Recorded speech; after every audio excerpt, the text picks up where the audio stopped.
Hello and what's up, GSC Pokemon Challenges fam? How you guys doing? We are back with another episode of the Morning Minimum Battles series. There are only 2 episodes left here, and we have a ton of Pokemon to get through in this one. As I promised last week, we've got Tauros, Gyarados, Lapras, Eevee, and all the remaining evolutions, Porygon, Aerodactyl, Snorlax, Porygon 2, and Miltank. But we also have to add one more Pokemon that I didn't have on last time. I want to give a special thank you to the comment from Radar of the Stars, who pointed out that I had accidentally skipped Kangaskhan. Of course, I used Kangaskhan in that frustration only run, which led to Kangaskhan actually being categorized in the OP/unreasonable TMs category, and I hadn't realized that it was still sitting up there and hadn't been completed in the challenge. So we're gonna fix that today by running our frustrated mama, but this time without any frustration, and see how she goes. On top of that, we're gonna get a bunch of channel member picks in this one. Of course, we have to get the remaining evolutions in Jolteon and Flareon. We're going to also check in on our Chansey and Blissey in this one. And we also have 2 new channel member picks that I want to get in. We have Sentret and Forretress coming in this one. That's an awful lot of Pokemon. This is going to be a nice long episode yet again, but I think we're going to be able to see a lot of these Pokemon get through just based on their sheer power and how the Morty section has been going on so far. It's hard for me to see what's really going to struggle here. Now, prediction time, I'm a little bit worried about that Tauros. If you remember, Tauros had to use struggle strats in order to get through Rival 2. I'm not sure if it's going to have to go for something similar here or not, because it just doesn't have a really wide move pool at this point in the game, unless we go into those OPTMs. Everything else, though, I predict is going to do pretty darn well here. Eevee will also, I guess, kind of be interesting, but that's just my prediction. Place your own predictions down below. How many of these Pokemon do you think pass? How many do you think have to use OPTMs? I never know going into it, so I'm just going to predict everything, other than maybe Tauros just gets through just fine. Tauros, I think, might have to go for an OPTM, but let's get into this and find out. But of course, we have to lead off with our Kangaskhan that didn't learn any TMs in the last section, so it never should have been in that OPTMs category. Thank you again for Radar of the Stars for pointing it out to me. This is the reason I read every single comment on the channel, and I try to respond to all of them. Basically, as long as it's not a trolly comment, I will always respond to you, and I just love reading the comments because it's great to see people enjoying the series together with me, but it's also really great to see people who are paying so much attention to the series that they can point out my mistakes. If I make a mistake, I will come back and fix it. You guys know how it goes. So let's get our frustrated mama in here. We're going to beat up on some Kimono girls and then go try to take on the rival. Now, of course, Kangaskhan comes in with a really good move pool. We've already got Comet Punch and Bite on the moveset. I don't understand the fact that we have both Tail Whip and Leer at this point. Like, those 2 moves are completely redundant. It makes it seem like a Gen 1 moveset, but we have access to plenty of TMs if we want them. Elemental Punches, Mud Slap, Stab, Headbutt. There are plenty of options if we run into trouble here against the rival, but I'm going to try to go in first without any TMs added on, just to see if we can manage to make our way through. So Rival 3, attempt number 1, we can go Bite on the Haunter. It does less than half, but we knock it out on the next turn after getting cursed. Out comes the Magnemite. This is the point where we might need to go for something like Fire Punch or for Mud Slap. I'm honestly not sure what is the better option here, but obviously Comet Punch isn't getting the job done.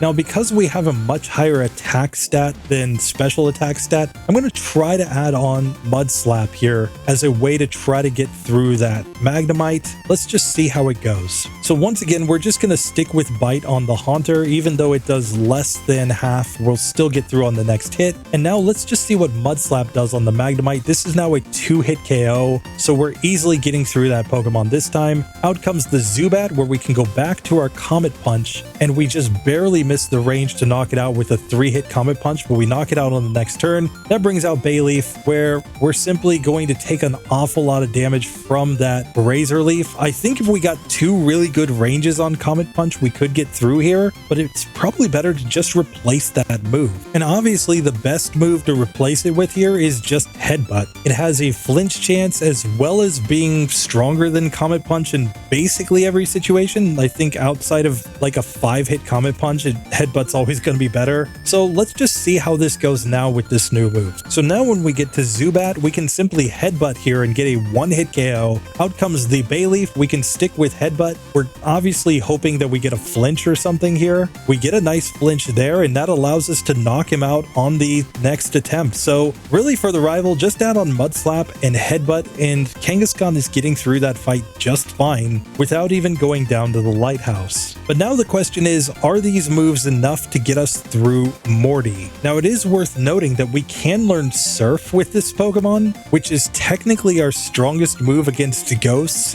if we don't go for unreasonable TMs with the hidden power Dark. We could also test out Fury Cutter strats if we absolutely need to, given that technically ghost type moves don't work against Kangaskhan since it's a normal type, but I'm going to try to use Bite and Mud Slap first just to see if they're enough. And here I'm going to skip learning Mega Punch because I've already got Headbutt. Later in the game, Return is going to be a better move than Mega Punch as well because Mega Punch is just inaccurate. And honestly, even Strength is better than Mega Punch. So I think there are just too many better moves to even consider adding that on. So instead, let's just come into the Morty fight and see if we can manage to find a way through him. So Morty attempt number 1, we just go Bite on the first Ghastly. Here we manage to flinch the first Haunter, so it's a 2-hit KO. Out comes Gengar. We are faster and we do get put to sleep, but in theory we would just need some flinches on this Pokemon, and we're probably better off going for a Mud Slap here to lower the accuracy of Hypnosis. Of course, it still hits the Hypnosis even after we use the accuracy drop, but I think this is a winnable fight even without a Mint Berry. We just need a little bit better luck on the Gengar. This next attempt, we do get cursed by the first Haunter, but I'm just going to execute my plan of trying to go for the Mud Slap here on the Gengar. We still get hit by the Hypnosis, however, and we're going down to the curse. Now, it also turns out that Bite is a range on this first Ghastly. I think anytime you don't get the 1-hit range, you just got to reset because you're basically getting cursed there. Here we get a nice critical hit on the Haunter though, so we're to the Gengar on full health. I'm going to go for the Mud Slap. It misses the first Hypnosis. Now I'm going to go into Bite because we could get a flinch. Otherwise, even once we fall asleep, it's not like Dream Eater is that scary as long as we can actually wake up. So we do manage to knock out the Gengar. That brings us to the final Haunter that has nothing that can hit a normal type Pokemon. 2 bites take it down. So just like that, Kangaskhan gets through with really no issues, other than just a little bit of inconsistency there against Morty. But honestly, I think the strategy is just fine. You're just going for a Bite flinch. If we went and got a Mint Berry, yes, it would be more consistent against the Gengar, but it's not technically necessary. But now that we've managed to get through here with Kangaskhan, let's check in on some other normal types, starting with our Tauros, because I'm actually kind of interested to see if that Pokemon can actually get through this section or not without going OPTMs. Now, Tauros doesn't get access to the move Pursuit until level 26. And because of its slow level up group, I'm not sure if we even get there before Morty at least. So this could be tough because without going to OPTMs, the only move that seems available to us on our moveset to get through Ghosts would be to go ahead and learn the move Surf. But given that we don't have a great special attack stat, I'm honestly not sure how good Surf would actually be here with this Tauros. So for now, what I'm going to do is I'm going to fight all of the available battles, including going down to the lighthouse, because I just think we need all the levels we can possibly get. But since we know that we're going to have to use Surf, if anything, in order to get through the Ghosts, I'm actually just going to go ahead and learn this move. I'm going to slap it on over Tackle since that move's completely useless here. Rage or Horn Attack will always be better than Tackle in every possible situation, so there's no reason to keep that move. And this way we at least have a move that can hit Ghosts. It's just a question of whether it's going to be reasonable or not, but we're gonna try it. But now with the lighthouse done, there's nothing to do but go and fight against the rival and just see if we can find a way through. What I can tell you is that Surf was not strong enough to one-shot the Growlithe in the lighthouse, so that makes me feel like it's not going to come come anywhere close to like one-shotting here against this Haunter. So we're gonna just have to hope that our other moves are strong enough to KO the rest of the team. This could be a little bit tough, but let's try this. First up, Surf on the Haunter does like a quarter. So it's gonna take 2 Surfs after the curse to knock that Pokemon out. Magnemite's out next, and technically Surf is our only decent move against this Pokemon as well, due to its reasonably high defense and resistance to normal moves. We get a critical hit, so we are gonna knock out the Magnemite in 2 turns. That brings out the Zubat. We'll go Horn Attack. It is a 1-hit KO there, at least with a crit. Now Bayleaf, we did massive damage with a crit there. It goes for Reflect, and that allows us to win on the first attempt against the rival. Are you kidding me? Come on, he just totally threw that fight. He just didn't want to win. He was like, no, get me out of the way of this Tauros. He thought Tauros was as strong as it was in Gen 1, but this is Gen 2, buddy.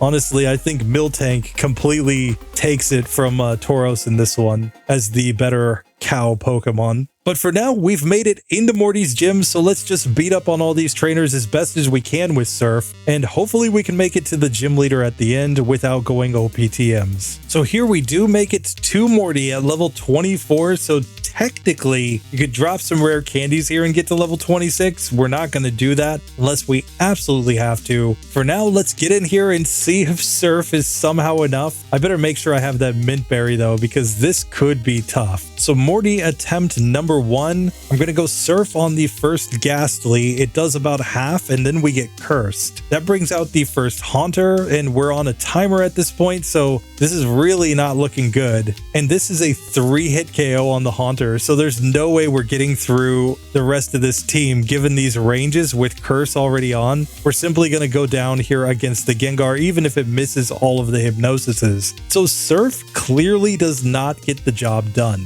And so that brings us to Hidden Power Dark. This is the best move that we could possibly have here for this battle, because technically Hidden Power Dark being super effective will be effectively 140 power here, whereas any other move that we could learn, Fire Blast, Thunder, Blizzard, they're all only going to be 120 base power, so technically weaker than the Hidden Power, as well as harder to get your hands on. So Hidden Power Dark is the only move that actually makes sense here, assuming that you could get the Dark type. You'd really much rather have Hidden Power Ground or something like that, but let's get into this and see how it works. So here against the Ghastly, we're going to go for the Hidden Power, and this does not score a 1-hit KO, but it took it down to really low health at least. Now on the first Haunter, Hidden Power does over half, and we knock it out on the next turn. That brings us to the Gengar, where we go Hidden Power Dark. This looks like it might be a 3 or 4 hit KO. We recover from the first Hypnosis with the Mint Berry, only to get put to sleep the next turn, but this does look like a 3-hitter, so theoretically if we can get like 1 crit here in this battle, we might be able to get through.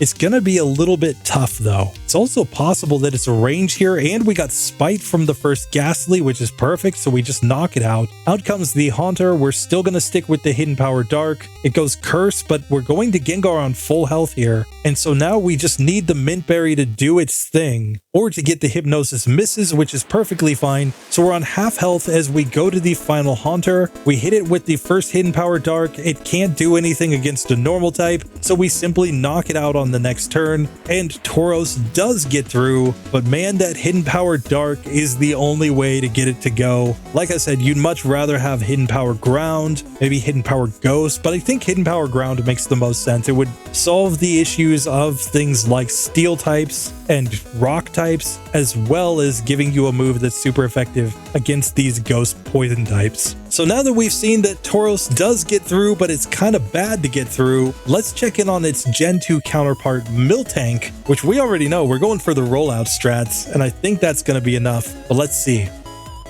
And of course, Miltank's coming in with Stomp, Defense Curl, Mud Slap, and Rollout, and we know Defense Curl Rollout's just super OP, so I think we're crushing this section. I'm going to be more worried about Miltank as it goes on in the game, just because yet again, it doesn't have great special attack, and there are going to be opponents like Jasmine that it's really kind of a question of what do we do against them. Fortunately, Miltank is kind of super fast, which is completely illogical. This cow is like faster than tons of other Pokemon for some reason, but but hey, we'll take it. We're gonna come in and beat up the Kimono Girls and make our way straight to the rival. And here via level up, we get to learn the move Milk Drink. And I honestly think this move is super important and super useful. I'm going to forget Mud Slap. Mud Slap's a fairly weak move. I don't think we're going to have a lot of situations we want to use it going forward. And instead, we'll keep Stomp and Rollout, understanding we could replace Stomp with another normal type move, especially since Headbutt is a TM that's available in Goldenrod, so you could get it over and over again if you really needed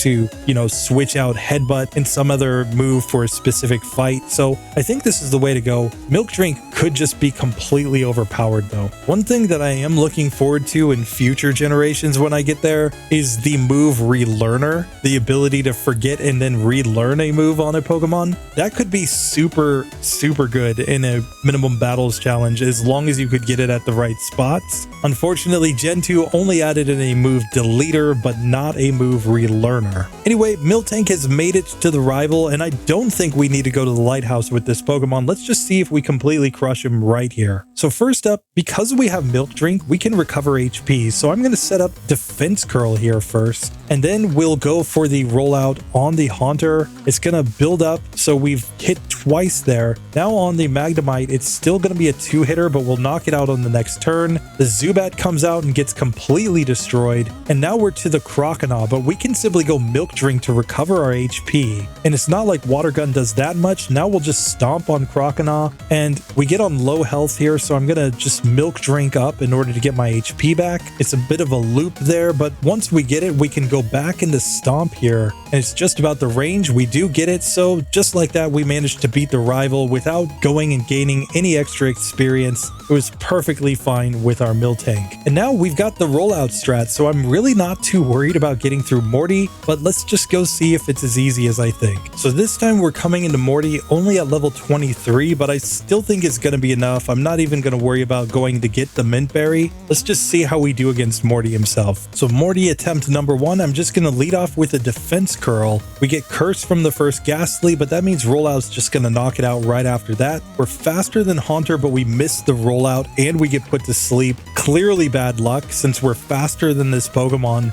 As long as we don't get that 10% chance to miss, we would simply knock it out in one hit, I think. And it mimics Rollout from us, so we simply go down on that attempt. Still, I think this is perfectly winnable, so let's just try this again. So next attempt, we're back to Haunter and we hit the Rollout and just barely miss the 1-hit KO range, so it takes 3 hits there. But then we one-shot the Gengar because we outspeed. The final Haunter comes out and gets completely destroyed, so we only took Curse damage for 1 turn, and as long as you don't miss any Rollouts, you're perfectly fine there to get through with the Miltank. So now with the cows done, I think it's time to get to the digital duck normal type Pokemon. We've got Porygon and Porygon 2, and it's time to see how they do in this section.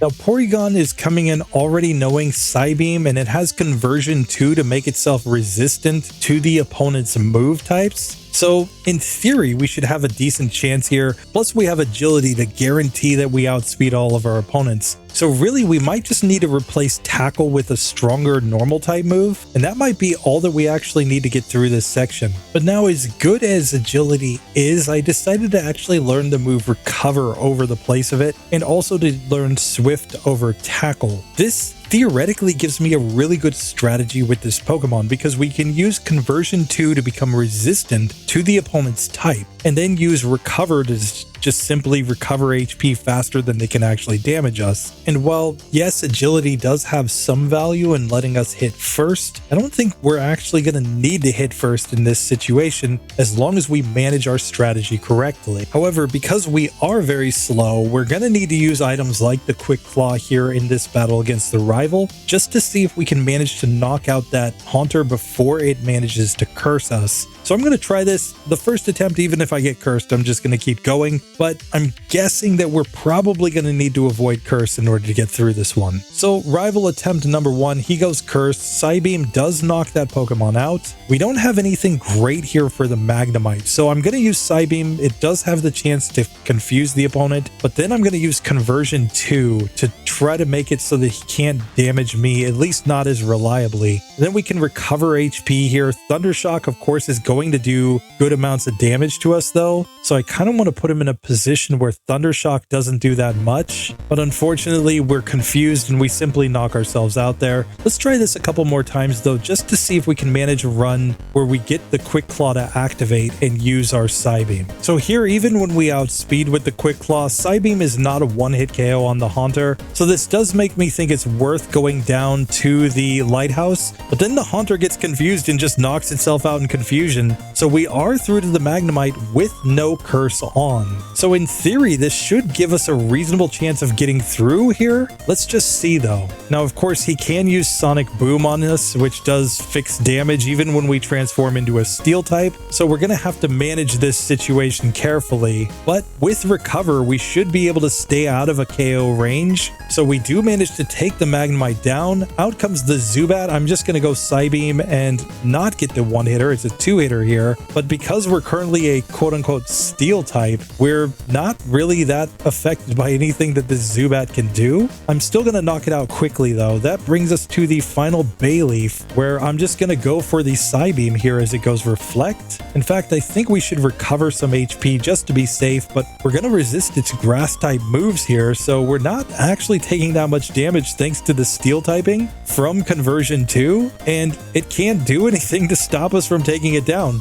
So once you manage to get through that first Haunter without getting cursed, Porygon gets through that fight just fine, thanks to the fact that it can just change its typing to something that the opponent can't really damage. But now it's a question of how do we do against Morty in his gym. I think we get through the randos just fine with the Psybeam, so it's just about Morty himself. And now while we could learn the move Sharpen to raise our physical attack stat, I don't think that this is necessarily the best play. Obviously we have more special than attack, and a lot of our best moves that we can learn with this Pokemon are also special. This is one that I'm not confident is a correct decision, because theoretically we could go between Recover and Sharpen in order to increase our stats. But when we think about Pokemon that are really going to be strong against us, it's fighting types. And in those cases, we're never going to be able to set that up. We're going to be reliant on our special moves anyway. So I think I'm going to skip this move. We'll see if that turns out to be a mistake. Tell me in the comments if you think so. I'd be much more likely to learn that move if this were Gen 1 because of Badge Boost glitch, but here in Gen 2, it's not really a situation where I think it brings any benefit. But with that, we have made it to Morty himself, so let's just see how this fight goes. First up, of course, he has his Ghastly. I'm just going to go Psybeam. He's faster than us in curses, which is kind of bad, but we do manage to get through here. We outspeed the Haunter thanks to the Quick Claw. Gengar is out next. It goes for Hypnosis. We go for Psybeam, and a critical hit one-shots there. So we're to the final Haunter on full health. It tries to go Spite, and even though we take curse damage, it can't do anything to us, so we simply win on the first attempt. So Morty never stood a chance there, thanks to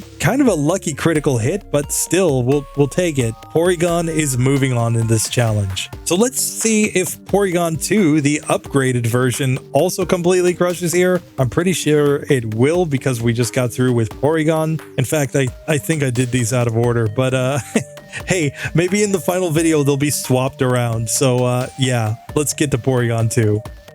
And Porygon 2 is coming in with Tackle, Psybeam, Agility, and Conversion 2. I think we're going to have to upgrade that Tackle here in order to get through, but otherwise we should basically be fine. Our biggest issue is that we're slow. We don't have a whole lot of speed here, but we've got decent attack and special attack, so maybe it's going to be just fine to get through all these opponents. We'll just have to see. Now, it's worth noting that I'm not sure the order this is going to be in the final video, but I accidentally did Porygon before Porygon 2, so I already know a little bit of intel on this section, and I've decided to run my Porygon 2 with a different set than what I used last with my Porygon, because I can always go back to the set that I used with Porygon later. I'm going to try to get through this section with Psybeam as my only attacking move. In spite of the fact that yes, technically we could add on a normal move and it would be same type and thus technically stronger, but I'm going to try to get through with this set because because between Conversion 2, Recover, and Agility, we should be able to put ourselves in a position where we can beat basically anything. I'm really interested to see if we can manage to get this to go. I do think this is a quick claw spot against the rival here though, because we are going to be slower than that first Haunter. So Rival 3 attempt number 1, I'm going to be resetting here until I can get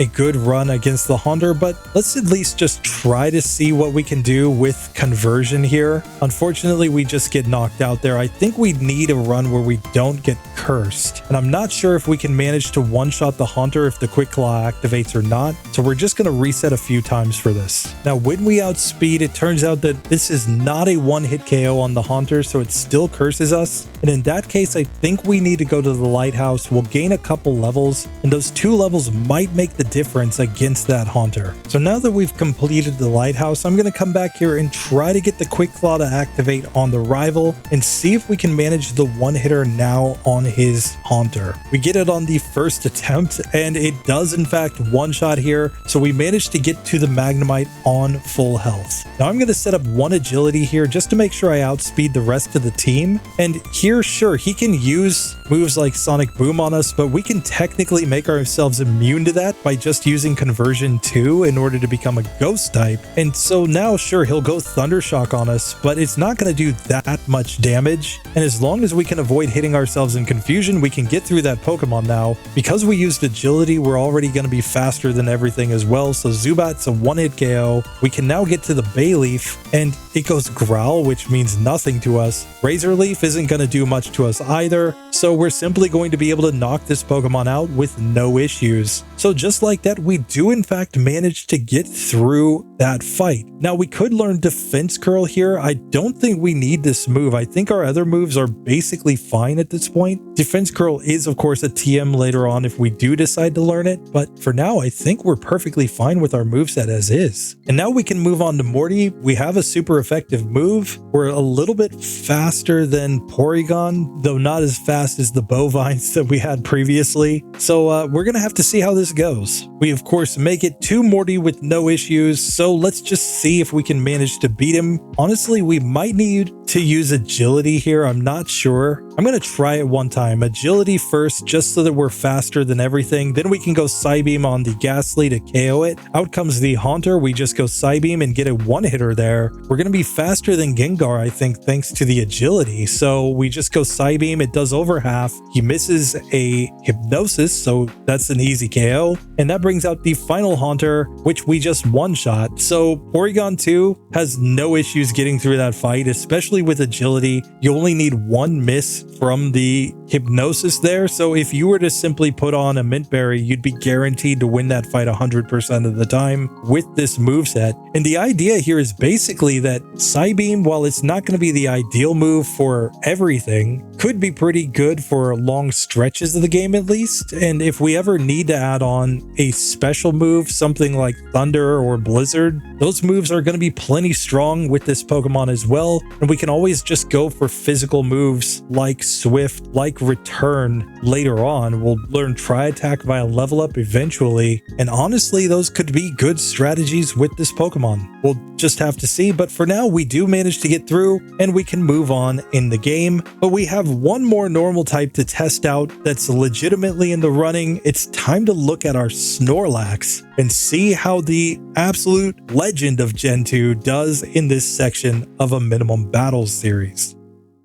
So Snorlax is coming in knowing Tackle, Amnesia, Mud Slap, and Defense Curl, but honestly we might end up replacing Mud Slap with Rollout, and Tackle can be replaced with any normal type move and is probably going to be completely OP here. And who knows, we'll have to see if Amnesia stays on the moveset for very long or not. Like, our special defense is already higher than our defense, so yeah, there could be a lot of situations where that move is actually unnecessary, but we'll have to see. It might be useful later on. We are also going to get Belly Drum at level 22, which could be really interesting here as a way to boost our attack stat. That might honestly be the play, is Belly Drum into Rollout in order to just destroy everything. For now though, I'm gonna go try my hand against the rival, fully expecting to lose just because of Curse, but I want to kind of see how strong Mudslap is here in this fight. So here Mudslap isn't even enough to knock out Haunter after it goes for the Curse on us, and it's not one-shotting here against the Magnemite, so I think this is just an impossible fight at this point without going in training or adding some new moves. So here's what I'm going to do. I'm going to add on Rollout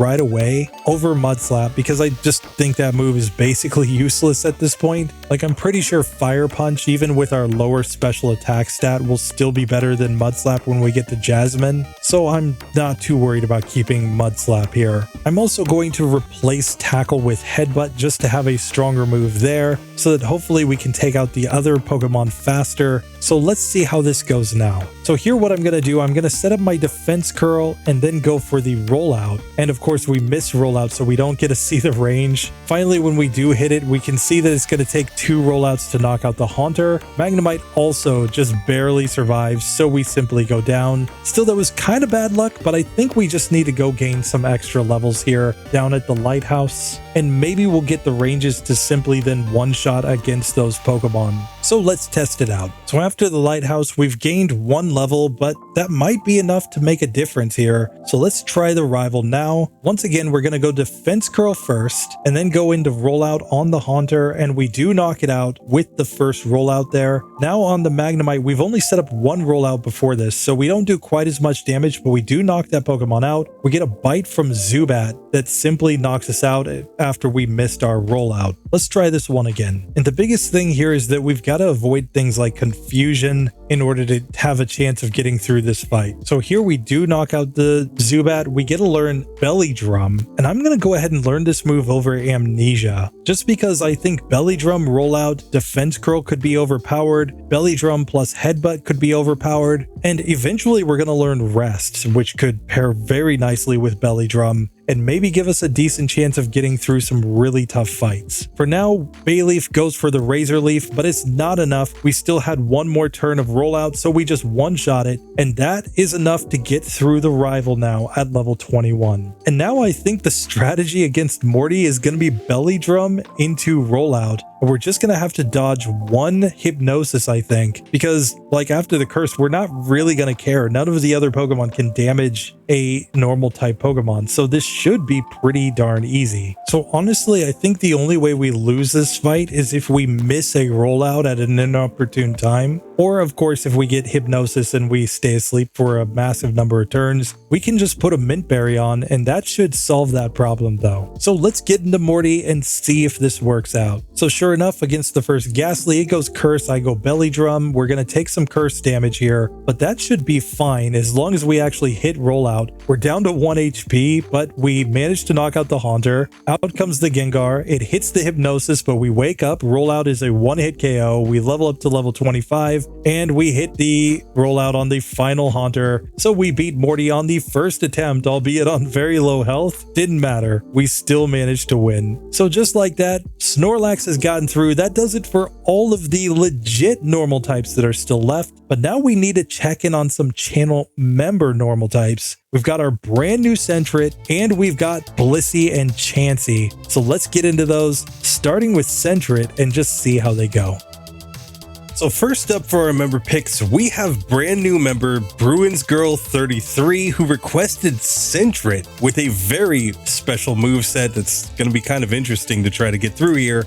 We know Fury Swipes, Focus Energy, Shadow Ball, and Mud Slap. So we're going to be running our Century, not Century in terms of being on the lookout, but Century in terms of 100 years. We're going to see if it takes 100 years to get through with this moveset, but I do think it will help in the first section against Falkner. But first things first, we've got to see if we can get through Honest Abe and Falkner. So I'm just going to put a berry on for these 2 trainers and see how this actually goes. So Honest Abe, attempt number 1, we're just going to go Fury Swipes here, I think. And with 3 hits, we did 9 damage. So we're doing 3 damage per hit here. which means if we get a couple 5-hitters in a row, we would be guaranteed to win. Here we use the berry instead though, and that still gives us enough damage output to beat Honest Abe on the first attempt. Now it turns out that the rod fight is actually incredibly hard here though, just because we're slower than the Pidgeys and we don't have great defense. So it took me 10 attempts to get through Rod with the Fury Swipes. Keep in mind I had misses, I had times where I just got bad ranges, but it's not like this is a consistent fight by any means, even with Vaporeon. That makes me really nervous going into Falkner himself. Still, we don't know until we try, so let's get into the Falkner fight with a Vaporeon and see how this goes. So I'm going to set up Focus Energy first because I think crits might matter here, and of course we have to miss the very first Fury Swipes. We would much rather have a stronger and more accurate move than this, because even with 80% accuracy, we seem to be missing like half of the time here. The next attempt, we do get through the first Pidgey, of course, but we take 8 damage from the Pidgeotto, so it's just going to knock us out in 2 hits. We have to get a really good range here on the Pidgey if we're going to actually get through this fight, I think. This time we do get a really good range. We only took 1 hit, so we've still got 21 HP and the berry is still on. But now the issue is more the fact that Fury Swipes really just isn't doing any damage to the Pidgeotto, so we're going to need some 5-hitters here. We actually get it, so we get through on the second attempt, but that was lucky. That was lucky. Still, hey, I'll take it. We can move on now.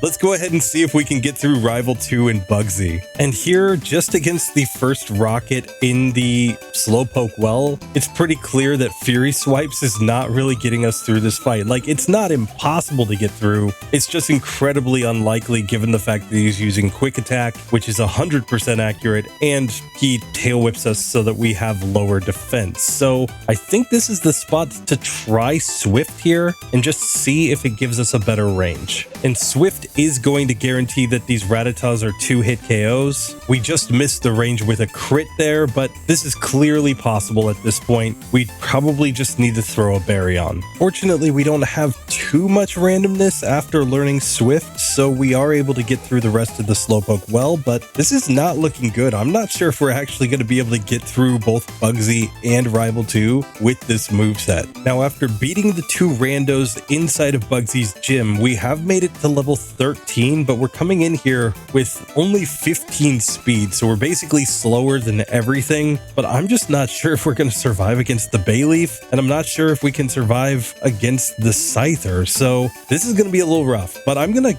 try this.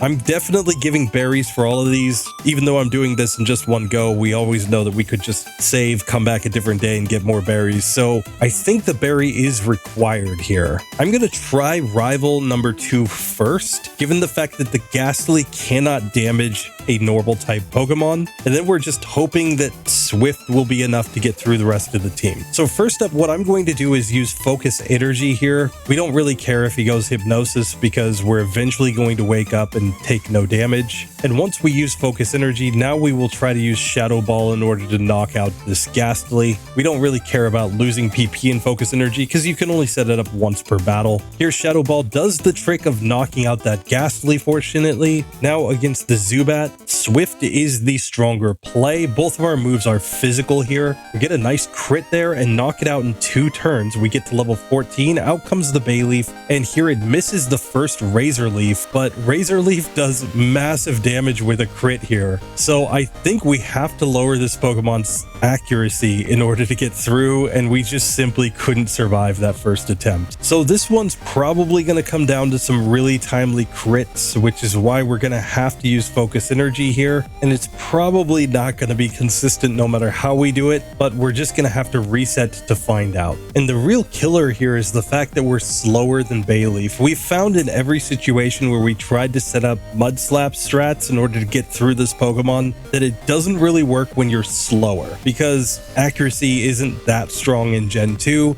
and there's just really no way we're going to get through this without setting up the accuracy strats. So instead, let's try Bugsy. Let's see if we can manage to get through him with this moveset. So first up on the Metapod, I'm just going to go Swift. He went String Shot, but that really means nothing when you're already slower than everything. But it is kind of telling that we are coming into this fight already slower than the Cocoons. That kind of means that we're going to have a tough time here. We get poisoned as we go to Scyther, but we are still on green health. We will get a heal once with a berry here, but we're not going to survive the built-up Fury Cutter, so we simply go down. Next attempt, I've set up Focus Energy because the first Metapod used Harden against me, and basically I want to have the higher chance of critting anyway, so we get through the first two Pokemon with no status this time as we get to level 14 and Scyther comes out. We cannot go Mud Slap here because Scyther is a flying type Pokemon, so we're just gonna have to hope for some crits and maybe a nice miss from his Fury Cutter, but here he changes into Quick Attack and simply knocks us out. So without multiple crits on the Scyther, there's no way we're getting through that Pokemon either. So clearly this doesn't work, but I do think there is a moveset that will work for this Pokemon to get through this fight. That is, of course, the Defense Curl Rollout strat. Defense Curl would have been on our moveset at level 5, so typically this Pokemon should already have Defense Curl. Rollout is obviously a TM. You could simply trade to another cartridge and get that move. And if you had this setup with Shadow Ball still in the play for Ghost type Pokemon, I think we actually have a really good chance of getting through, but let's test this and see how it actually works. So now against Bugsy, I'm going to set up Defense Curl first and then start setting up Rollout. And even with Metapod using Harden, it doesn't matter. We knock it out in 2 hits. Kakuna comes out, it goes Harden, but it just gets 1 shot. And now Rollout is 4 times super effective against Scyther. So even though it tries to set up Fury Cutter, we simply destroy it on the next attempt. So Defense Curl Rollout obviously will destroy Bugsy due to our type advantage. The question is this enough to get us through the rival now? Otherwise, theoretically, we could go Fury Cutter strats, but I don't think that's going to be as good to set up. Like, technically, we could try to set up a bunch of Fury Cutters on the first Ghastly, even though it is 4 times resisted just because he can't damage us. But we may as well just start setting up Rollout there. Rollout will destroy Zubat, and then as long as it's built up enough, I think we get through the Bayleaf as well. But let's check this and find out. So here we can set up Defense Curl at the beginning this time because, yet again, Ghastly cannot damage us. And once we finally wake up, that's perfectly fine. We can just Shadow Ball that Pokemon down now. And now let's just start doing Rollout on the Zubat. This is an easy 2-hit KO. Out comes the Bayleaf. It goes Growl, but that shouldn't really matter that much. And then we get the Rollout miss.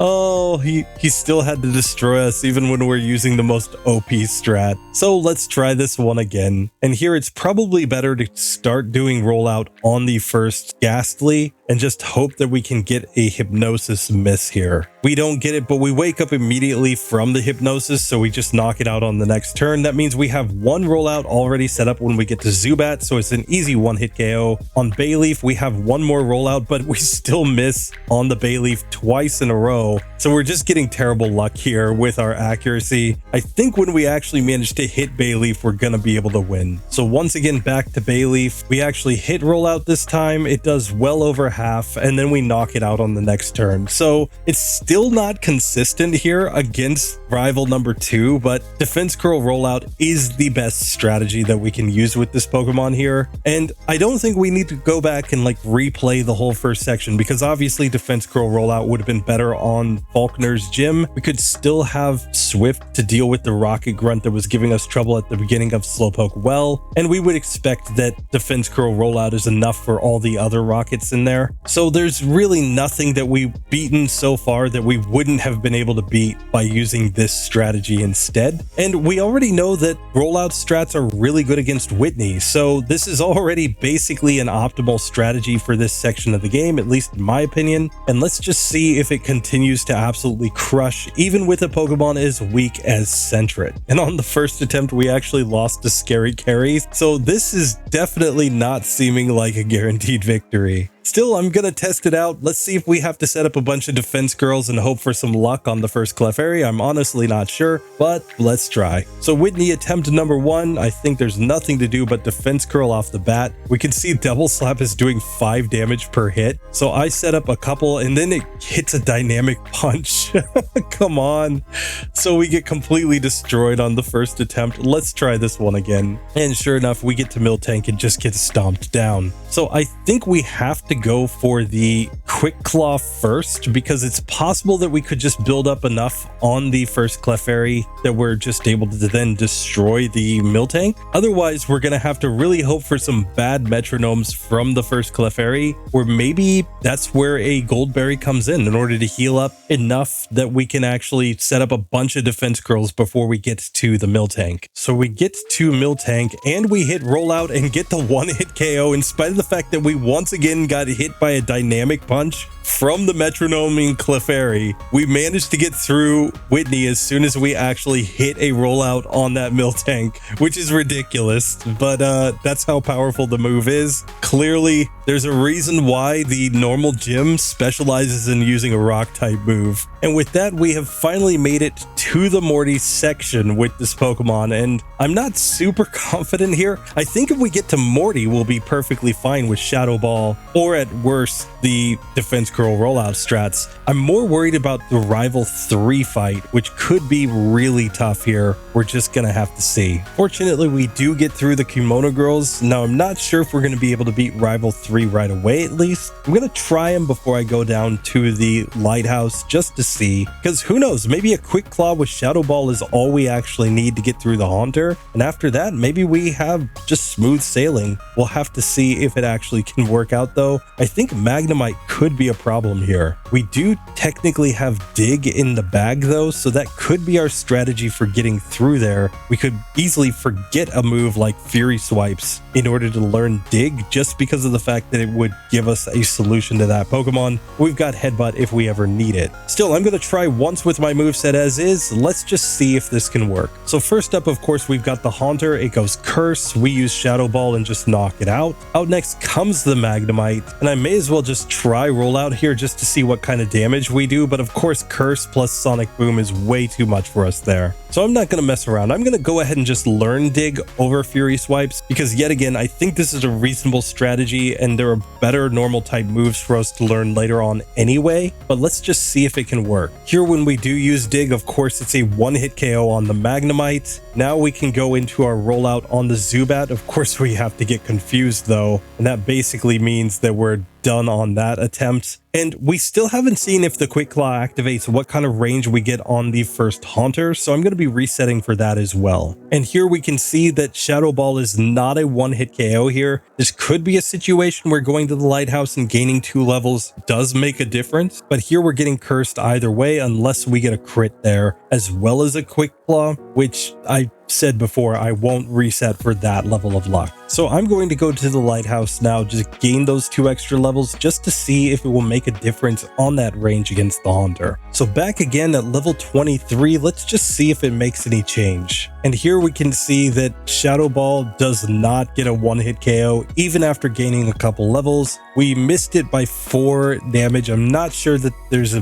big enough range that we could ever actually get it. It could be that we got the worst possible damage roll, but even then I'd assume that it's still going to survive. So we're going to have to find a way through without getting the luck of knocking this Pokemon out in a single hit. So that of course means that we still have to use Dig here against the Magnemite. Fortunately, we are faster, but now Defense Curl and going into Rollout is basically the play on Zubat, and we even missed the Rollout there. Now this makes me think that if we're never going to one-shot there against that Haunter, then the Quick Claw really has no value to us. We might be better off using the Goldberry here in order to recover a bunch of HP, since 30 HP is more than half of our health, and that could make a difference. Let's see. So here I'm going to just go ahead and set up 1 Shadow Ball or 1 Defense Curl and then go to Shadow Ball and now Dig on the Magnemite, but we're still slightly above half health as we get to the Zubat with Defense Curl on. It goes Confuse Ray, we use Rollout, we almost get the one-hit KO, but now we're going to heal with the Goldberry. The confusion is the issue though. We get completely destroyed because we simply couldn't chain together hits. Still, I think the strategy is to set up the defense curl on this first Haunter because we're just going to knock it out the next turn with our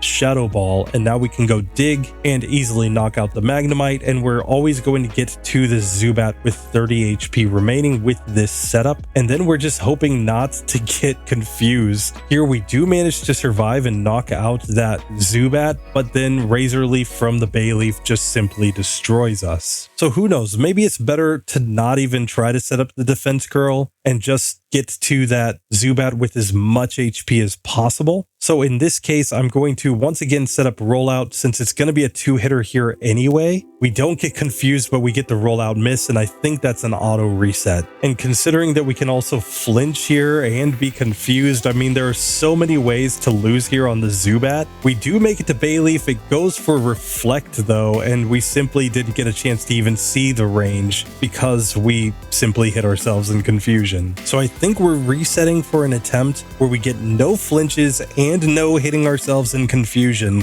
in order to have any shot of actually getting through this fight. So this time we get to the Bayleaf with better health, and we are able to hit both of the rollouts because we weren't confused. We survived with 4 HP remaining, so that really goes to show just how close this fight is. Even with the defense curl rollout strat, it's not consistent by any means. You need everything to go perfectly there in order to actually get through with a Sentret using this strategy. Now, we could try something like Maxed Friendship Return, since that would technically be our strongest move available at this point. Obviously, Elemental Punches are also a strategy, but honestly, there aren't that many great things to use with a Sentret at this point to make that fight more consistent. You just have to get perfect luck to get through, even when you're using the most overpowered set. With that being said though, now we know Shadow Ball as we go into Morty's gym, and I think Shadow Ball is going to destroy these Pokemon. Let's see if it actually works out. Now, no matter what, I think we're going to be dodging multiple Hypnosises here, but I'm going to give them Mint Berry just so that we stand a chance, and let's see how it actually goes. Bruins girl, is Sentret good enough to get through Morty? That is the question. Of course, Morty's going to be questioning how on earth we learned Shadow Ball without beating him first. He goes Curse with the first Ghastly because he's so angry. Out comes the Haunter next. We're going to stick with Shadow Ball. We wake up from the Hypnosis thanks to the Mint Berry, but now we have no Mint Berry for the Gengar, and it lands his Hypnosis, so I think we're basically dead. So certainly not the luck we were looking for. We're going to have to get better luck than that. This time the Haunter misses Hypnosis, so we knock it out with one Shadow Ball. Gengar hits the first Hypnosis, but we wake up and we do over half with the first Shadow Ball, only to get put back to sleep the next turn and to go down to a Dream Eater. So this one, yet again, does not look consistent in spite of the fact that it is definitely winnable. It's a situation that we've seen numerous times here where Pokemon come in and they're just hoping for Gengar to miss over and over again. This time we get a nice critical hit though, allowing us to one-shot the Gengar. That brings us to the final Haunter that does not know Hypnosis, and this one's a 2-hit KO, but it really can't do anything to stop us. We simply win on that attempt. So Century the Sentret does manage to get through. It's going to be questionable how it actually performs going forward. We do have Elemental Punches, so we do at least have some strategies to use, say against Jasmine. Clearly our current moveset is not going to cut it there. Dig is likely to go off of the moveset at some point. Chuck might just be insurmountable with this Pokemon given our fairly low defense. So yeah, I'm not super confident, but we'll see, Bruins girl. Maybe it works out. Maybe, just maybe. Anyway, I appreciate you for joining the channel membership. That was definitely a challenge to get through with a Sentret, and we had to pull out all the stops to do it. But that's what we're here for, to find out what it takes for a Pokemon to actually get through. But with that done, it's now time to move on to Blissey, who is being supported by Patrick Vogler and his daughter Daphne. We're coming in with Rollout, Minimize, Metronome, and Soft Boiled. Metronome might just have to go, but Minimize plus Soft Boiled strats could be really overpowered here. Honestly though, the thing that kind of surprises me about this Pokemon is that we can't learn something like an Elemental Punch here, since I would expect Elemental Punches to be much more powerful on a Blissey and the upcoming Chansey. Maybe we can get some good Metronomes though. Maybe that's how we're actually going to get through. But now via level up, we get to learn the move Sing. And I'm actually going to learn Sing over Metronome, because consider, we could Sing to put opponents to sleep, minimize a ton of times in order to make it so they can't hit us, Soft Boiled to recover HP, and Rollout to destroy opponents. This could theoretically work, or it could be absolutely terrible. I'm honestly not sure, but I'm willing to try it. Now, with that being said, we're still slower than the Haunter, so I'm going to try to use the Quick Claw here, and then hopefully be able to Sing to put Haunter to sleep, then set up a bunch of Minimize. And I'm not sure if Curse is going to matter or not. Of course, it could be an issue if we get locked into Rollout, so we'll just have to see how this actually works. So here, when we get Haunter to sleep, I think our strategy is actually to go straight into Rollout on this one, hoping that we can build up enough to knock it out before it wakes up and curses us. When it wakes up and curses us, we just have to reset. So here we do manage to get through the first Haunter with no damage taken. Now we're still using Rollout on Magnemite, and then we get the miss. But here I'm going to Sing in order to put Magnemite to sleep, and now start setting up my Minimize like crazy. We're going to get +6 in evasion here, and that should be all that we actually need to win, because after that we should just be able to Soft Boiled in order to heal up whenever we need to. And now we can go into Rollout, and while it's not going to be very effective here, we are going to be able to build it up quite a bit. So we do manage to get through the Magnemite. Out comes the Zubat. We hit the Rollout all the way powered up to one-shot that Pokemon. And now against Bayleaf, its only damage dealing move is Razor Leaf, which isn't super accurate, and Poison Powder isn't super accurate if it wanted to try to go poison strats on us. So Rollout is going to be the play, and as long as it can't really hit us, we're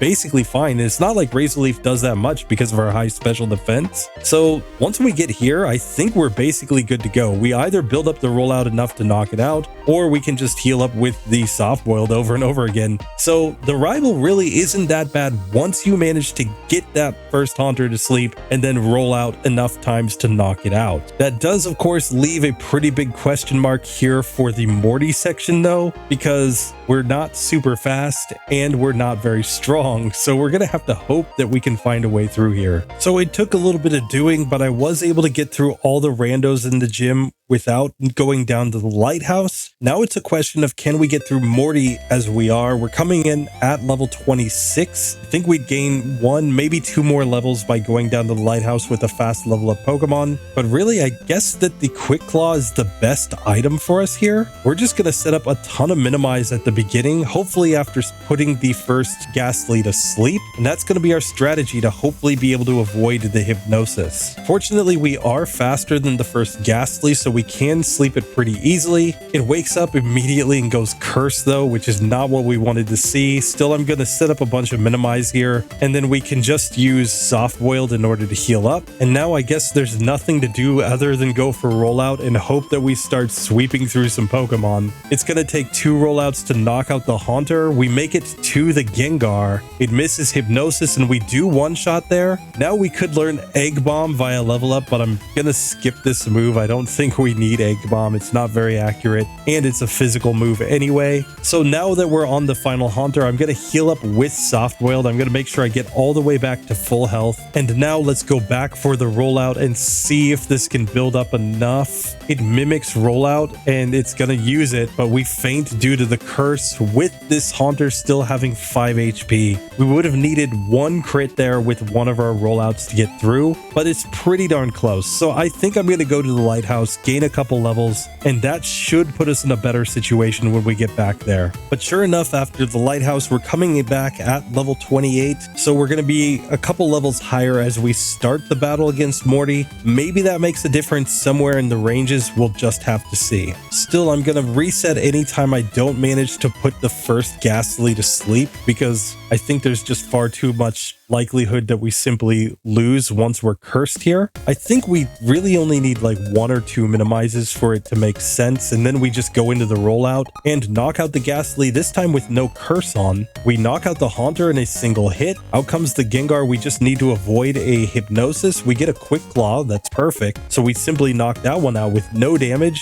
That brings us to the final Haunter, which sure, it can go for the Rollout, but we've already used a couple of of the minimizes, so we're less likely to get hit. So we simply win on that attempt. So very nice. It is possible to get through. You're going to need a little bit of luck there, but Blissey gets it to go. So Patrick, thank you so much. Thanks to your daughter Daphne as well. Appreciate you for supporting as long as you have. I had to go back and check. Been supporting for 8 months already. That's epic. I just can't thank you enough. But with Blissey getting through, it's time to check in on another channel member, Mobile Gaming Chronicles, who has been supporting his lucky Chansey. This one could be special. Let's get into it and see how it goes.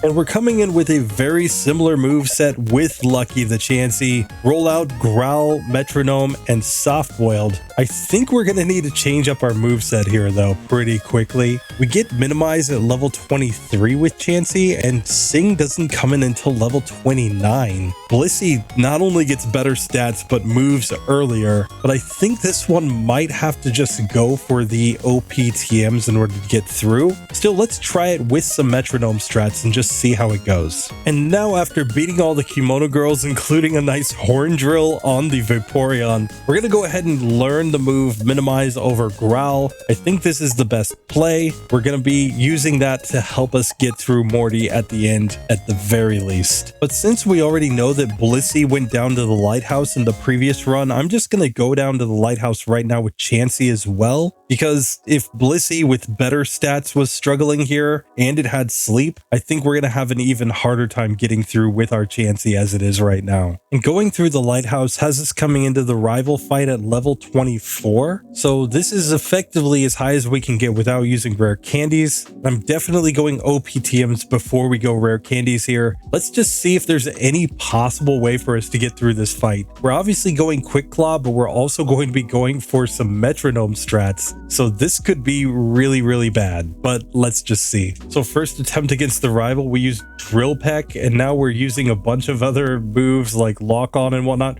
We finally used Psychic to knock out the first Haunter at least. Now I think we have to go Soft Boiled in order to heal up against the Magnemite. It hits us with Supersonic, which is not ideal, but we can still heal up here. And now I think we start setting up the Minimize once we're actually able to move and not be confused. Basically, as long as we're not in a range to be KO'd by Sonic Boom, I think we're just fine. And our goal is really to get all the Minimize set up here. But now I'm going to go for Metronome and hope to get a good move. Psychic is not what we wanted against Magnemite. Fire Blast is much better though, so we do manage to get through there. We're sticking with Metronome. We get Mean Look on the Zubat. That's obviously not going to get the job done. We're running out of HP and we simply go down. Now, of course, if we could just outspeed and Metronome Psychic against this first Haunter, we'll be perfectly fine. But that is asking an awful lot for this Pokemon to do. We managed to get Swords Dance this time, which is kind of interesting, but we simply go down. Now, if we're not going to be able to set anything up, there is an argument for setting up all of our Minimize here on the basis that Haunter can't damage us with any attacking move, and then we can simply go for Soft Boiled after that. The issue, of course, is Haunter is using the move Spite, using up all of our PPs, so we actually end up losing just because we couldn't get enough Spite misses there. So this time I don't think we have a choice. We just have to go into Rollout, and we should be able to actually get through the Magnemite. That's not an issue. We get to the Zubat. We one-shot it with a Rollout, but now we're to the Bayleaf. Rollout is finished, and we have no Soft Boileds left just because of Spite. So we need a super effective move to one-shot this Bayleaf with Metronome. Otherwise, we're going to lose. We use Constrict.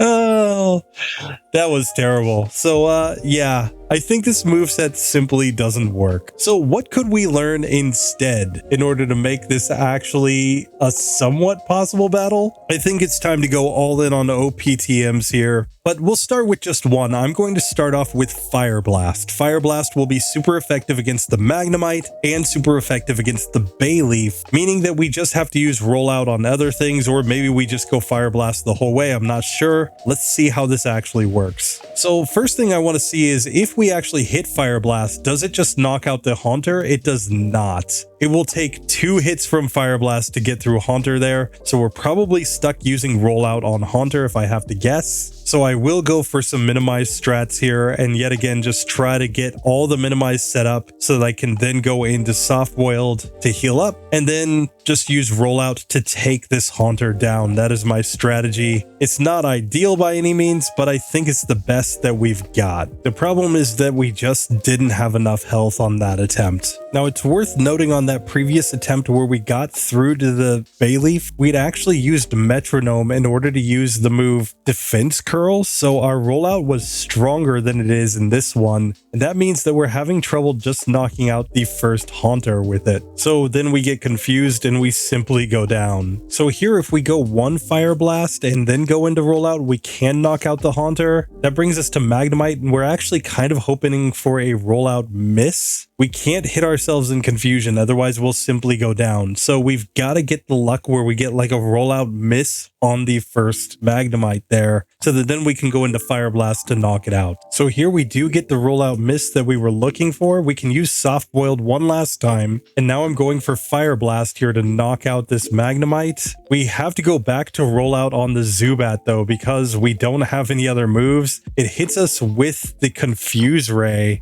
We do manage to knock out Zubat though. That brings us to Bayleaf. We roll out. We only did half damage. We would have needed a crit, so we lose yet again. So it's pretty clear that the issue here is that we don't have enough damage output, and I think the only play is to add on another OPTM, and I think the play is to go Thunder. The idea here is that Thunder's super effective against Zubat, and Thunder has 10 PP, so while it's not a super accurate move by any means, it's at least going to give us more PP to work with, so we're not quite as worried about getting hit by Spite from the first Haunter. Let's see if now this strategy can work. So now after healing up, I'm actually going to go Thunder on the Haunter, just because I want to save my Fire Blast PP for specifically the Magnemite and the Bayleaf. Here I will try to go Fire Blast on the Magnemite, which does hit, so we knock it out. Zubat comes out, we hit Thunder, so that's a one-hit KO. Bayleaf is out next, we go Fire Blast. That doesn't get a one-hitter, but it does over half. It misses Poison Powder. Now the question is, do I go yellow or not? I'm going to try to use Soft Boiled since I still have plenty of Soft Boiled PP, and it's not like Razor Leaf's going to do that much to me. And now we can just use another Fire Blast to end it. But you have to go multiple OPTMs. You're going to have to get both Thunder and Fire Blast here in order to make this one even kind of reasonable. We could also go Hidden Power Dark here, since Hidden Power Dark is special in this generation. But that move would only have helped us against the Haunter. Maybe then the Quick Claw would have been able to one-shot, but I don't think so. Now we do reach level 28 as we come into this fight. This is one of those rare cases where I would almost consider going for a rare candy just to get access to Sing, and because we are in the fast level up group, it's possible that that level right now won't make that big of a difference at the end of the game. Still, I'm gonna try to avoid it if at all possible. I have the Quick Claw on. I think that's the best play. Mint Berry is also a possibility here, but let's just try this and see if it can work. So first up against the Ghastly, I'm just gonna go for Fire Blast. Let's see if we can get the one hitter. We do. Out next comes the Haunter. We once again Fire Blast it. We did over half, and we knock it out on the next turn. That brings us to the Gengar. This is where I'm gonna go Minimize in order to reduce the odds of being hit by Hypnosis. And we're not really that scared of Dream Eater because we have such high special defense. So I think this is perfectly fine. Now I'm just going to go Thunder here. We get a Paralysis on the Gengar as well, so we simply knock it out. We get to level 29 right here. Now we can learn Sing. The question is, what do we learn it over? For now, I'm going to learn it over Thunder. I think Fire Blast is more useful as we go through the next sections, but let's just see how this actually works out. So we put the Haunter to sleep. Now we're going Fire Blast, and we do about half. We hit the next Fire Blast, so it is enough to get through.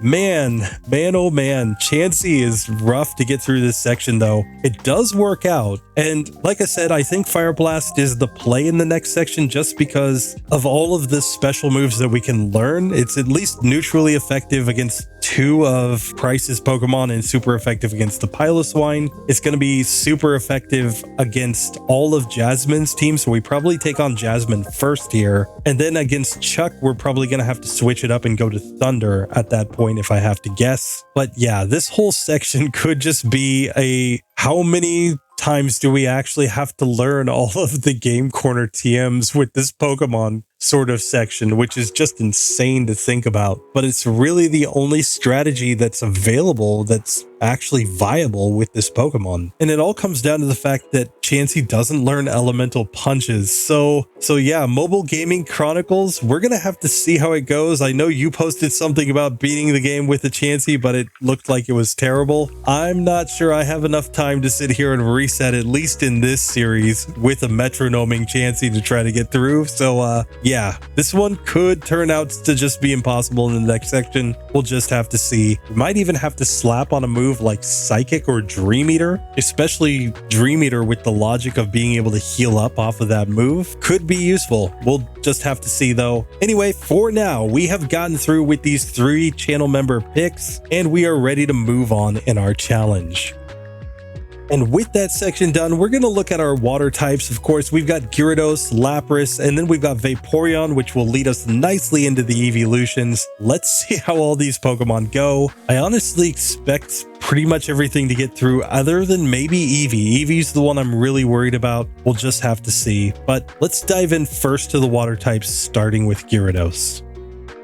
So picking up with Gyarados, of course, we only know Thrash at this point in the game, but that is about to change. We are going to be able to get Surf very soon. That will give us a move that can actually hit Ghosts, which has really been the main issue of this Pokemon so far. We had to go with these struggle strats in order to get through Rival 2, but I don't think we're going to struggle nearly as hard on Rival 3. Now, the one potential issue, of course, is the Jolteon here in the Kimono Girls section. We're 4 times weak to Thundershock, but it might not matter at our current level. So here we can simply go Thrash. Thundershock did just less than 50%, so we're going to need a 2-shot here to get through, and we actually get a bad range on the second Thundershock, knocking us out. So it's pretty clear that Thundershock can do more than half here, or it can do less than half in some cases. And that makes me think if we give a berry, there's a chance that we'll get a higher damage roll on the first Thundershock, be able to heal up, and then be able to knock out the Jolteon the next turn. Or of course, we could get a critical hit here, which would also give us a way to get through this fight. This time instead, we just get 2 low rolls, so we survive with 2 HP,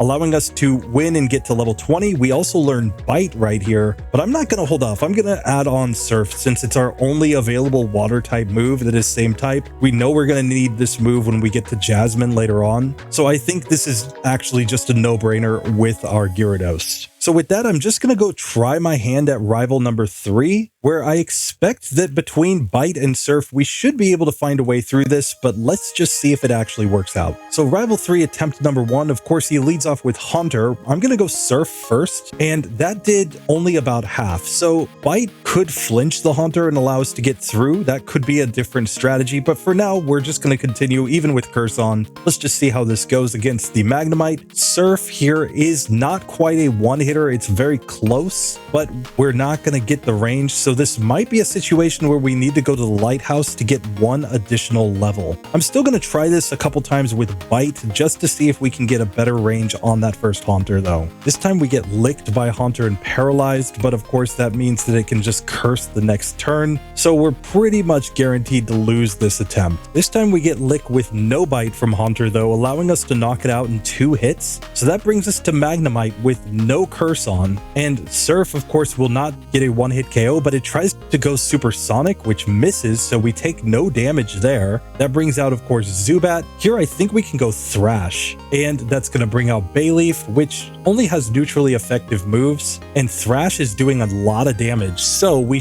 can actually manage to get through just like that. Basically, you just need to not get cursed from the first Haunter, and I think you're good to go in that fight. And so with that, I'm going to try to go straight to Morty without doing anything else. Let's just see if Bite and Surf are enough to get through this section. So now as we go into the Morty fight, we're fast enough to outspeed everything except the Gengar. So I'm going to give the Mint Berry here and just see if it's enough. We're probably going to have to dodge at least 1 Hypnosis even after the Mint Berry though. So this could be a little random. Still, first up, we've got got the Ghastly. I'm going to go Bite, which is enough to get the one-hit KO there. Out comes Haunter next, and technically Surf is the stronger move, so I'm going to try this just to see if we get the KO. We do not. We get Nightshade though, and that's perfectly fine. We'll just knock it out the next turn. That brings out the Gengar, and here we're going Surf because it's stronger. We get a nice critical hit, and he misses another Hypnosis, so we simply managed to win. That brings out the final Haunter, where we can just Bite. We're faster. Nightshade's not going to do that much, and we simply win on the first attempt. So Gyarados, really not too bad now that it actually has moves that can hit ghosts, and I think in the next section it's going to do overall pretty well. Obviously, we resist fighting type moves against Chuck, and it's not like he goes Surf against us, so that should be fine. Jasmine, we're going to be going for Surf strats as well, and then really Price is only going to have neutrally effective moves, so Gyarados probably just cruises through those gyms. That's my guess, at least. We'll have to see if that's how it actually works out, but for now it's made it through Morty. Let's move on to Lapras.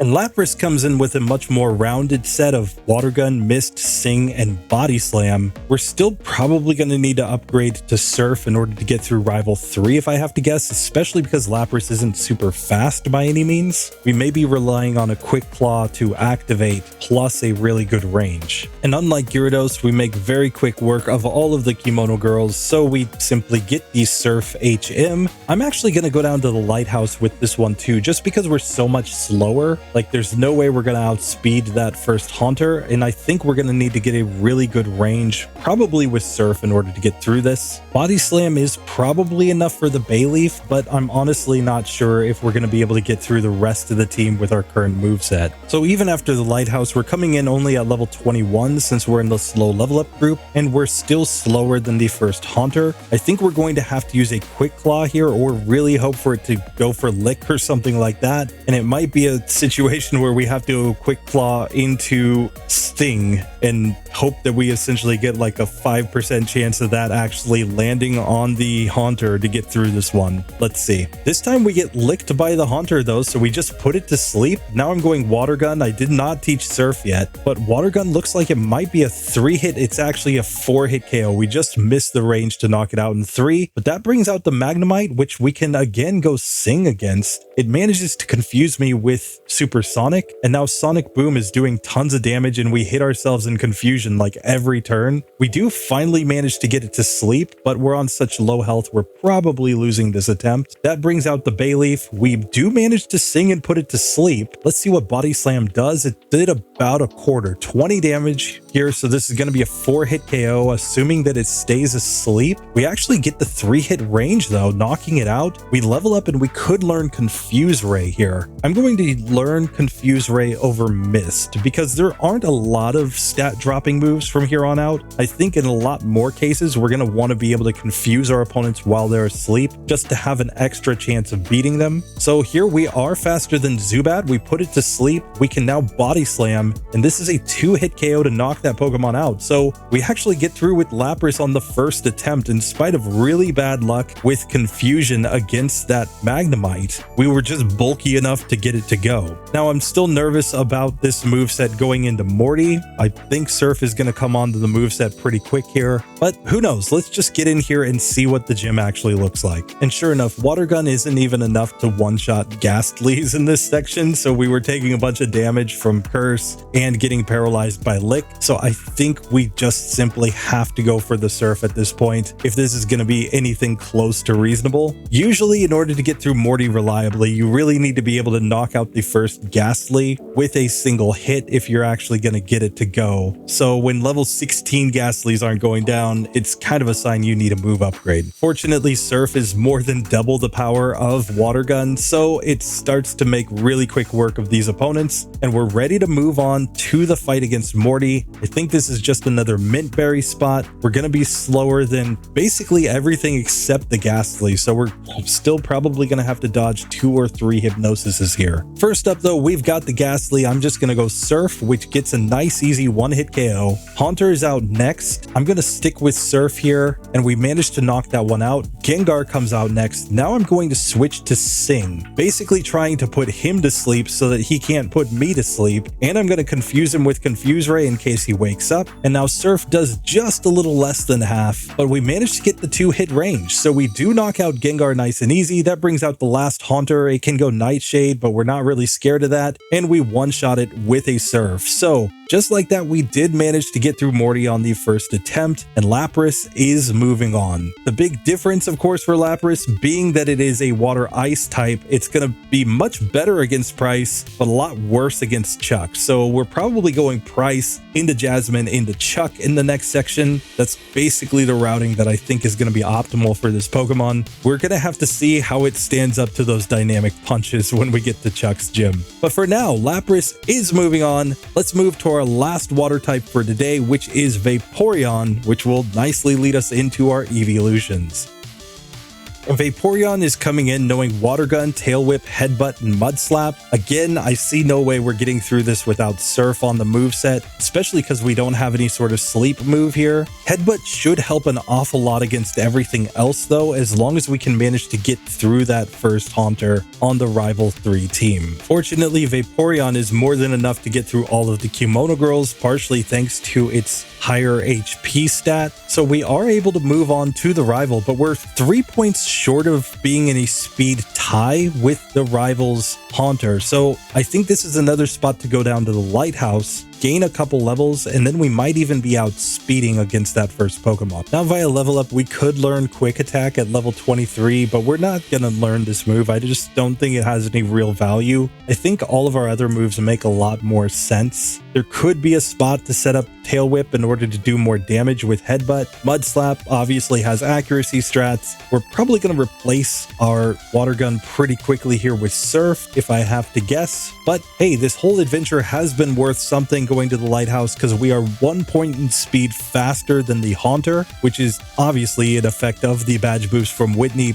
plus the fact that we're on max DVs. But it does mean that we have a reasonable chance of getting through this next fight, I think. I'm going to see the ranges as we are right now, but again, probably Surf is going to come onto the moveset pretty quick here. So first up against the Rival, let's just see what Water Gun does. It does not quite do half, but at this range, I get the feeling that Surf would be a one-hit KO. Magnemite's out next. We can go Mud Slap since it's 4 times super effective. We get a nice miss from Supersonic, so we simply knock that Pokemon out. Bayleaf is out next. This is where we need to Headbutt and hope for some flinches. We get the first flinch, but we do not get a second flinch, and we can see it's like a 4-hit KO here with Headbutt, so it's not like we were going to get through very easily there, especially with the curse on. So let's try this again, but this time with Surf in the place of Water Gun. Coming back with Surf, let's try that on the first Haunter, and it does get a one-hit KO. Surf is still going to be much stronger than Mud Slap here, in spite of the fact that Mud Slap is 4 times super effective, especially considering Magnemite's lower special defense. So we just one-shot there. That brings us to Bayleaf on full health. We can go Headbutt here and get a flinch turn 1. We get hit by Razor Leaf turn 2, but even a crit does less than half damage to us. So we're going to be able to survive another Razor Leaf and just knock the Bayleaf out. So only 1 flinch is necessary there on the Bayleaf in order to get through. And now we can go back to Surf for the Zubat, which is a one-hitter. So just like that, Vaporeon completely crushes the Rival as soon as it has Surf on the moveset. This makes me a little bit nervous for some of the other evolutions though that are not going to have an upgraded move. They're still going to be stuck with 40-50 base power moves as they come in here. Umbreon might have to go Hidden Power Dark just to have a stronger same type move to use in that battle. But for now, we can just take Vaporeon into the gym. I think all the randos go down nice and easy, so let's make our way straight to Morty. And here we'll put on the obligatory Mint Berry. We should outspeed everything other than the Gengar, so it should just be a matter of dodging one, maybe Hypnosis there. Let's see how this actually goes though. So first up on the Ghastly, we go Surf. That should just be a one-hit KO. Sure enough, it is. Haunter number 1 comes out. We outspeed. Surf gets the one-hitter there as well. Gengar is out now. It lands the first Hypnosis, but we use the Mint Berry, and Surf does about 3/4 here. So 2 Surfs will be enough to get us through. If we can wake up from this Dream Eater on the first turn, we also are able to knock that Pokemon out, and that brings us to the final Haunter. We're faster, and a single Surf ends it as we get to level 27. So Vaporeon with Surf has no issues here whatsoever. But now it's time to see how Espeon and Umbreon, the other 2 evolutions that are still legitimately in the running, do. They obviously have an advantage against Ghosts because they're going to have same type moves that are super effective, but the question is how they do against the rest of the Rivals team. That could be really questionable. I'm going to check in on Espeon first.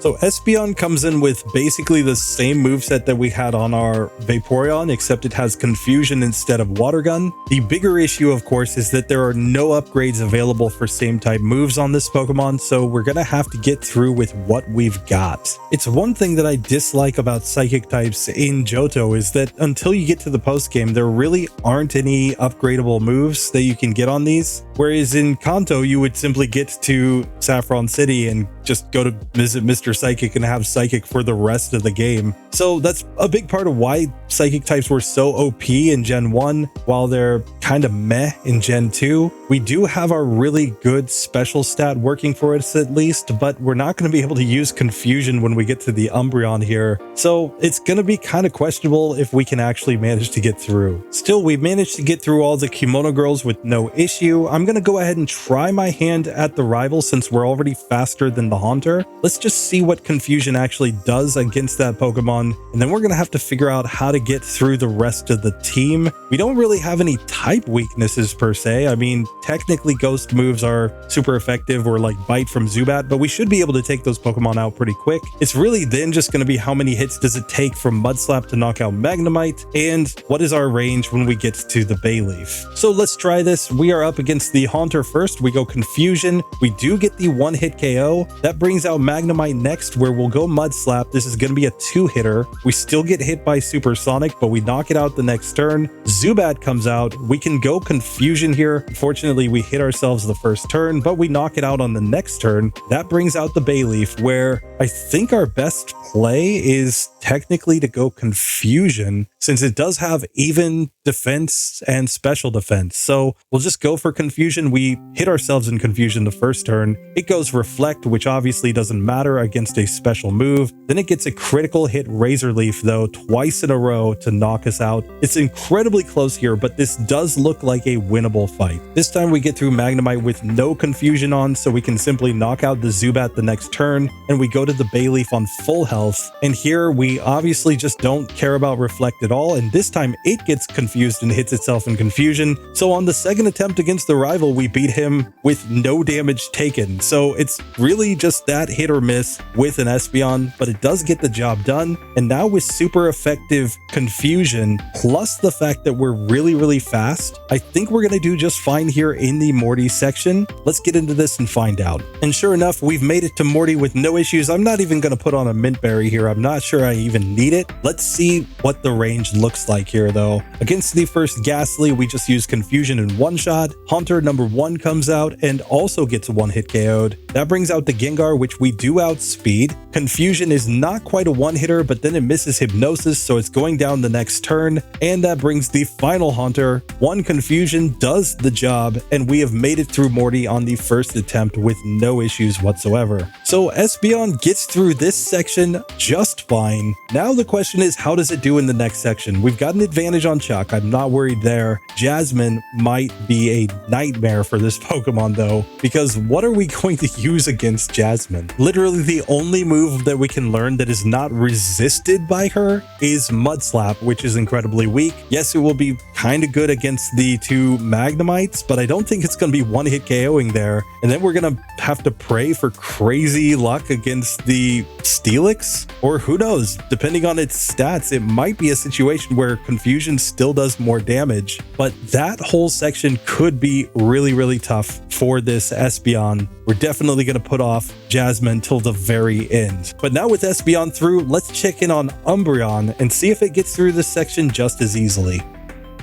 And once again, Umbreon's basically coming in with the same moveset, except with Pursuit in the place of Confusion. Now, we do have technically an upgrade for this Pokemon since we can get Hidden Power Dark, though that will put it into the OP Unreasonable TMs category. But honestly, when you look at the fact that it doesn't really learn any other Dark-type moves other than Feint Attack, it could be a situation where if you were doing a full game run with an Umbreon, you would actually want to reset to get Hidden Power Dark as your Hidden Power typing, because it would be effectively your best move in the entire run. Now, the other issue we have, of course, is just the mismatch between our same type move and our stats, where we have higher attack and lower special attack, despite the fact that Dark type is special. So we're really relying on our super huge bulk in order to get through things. Now, because once again, we're slower than the Espeon was, we're going to go down to the Lighthouse to gain a couple levels so that we can outspeed that first Haunter on the Rival 3 team, particularly because I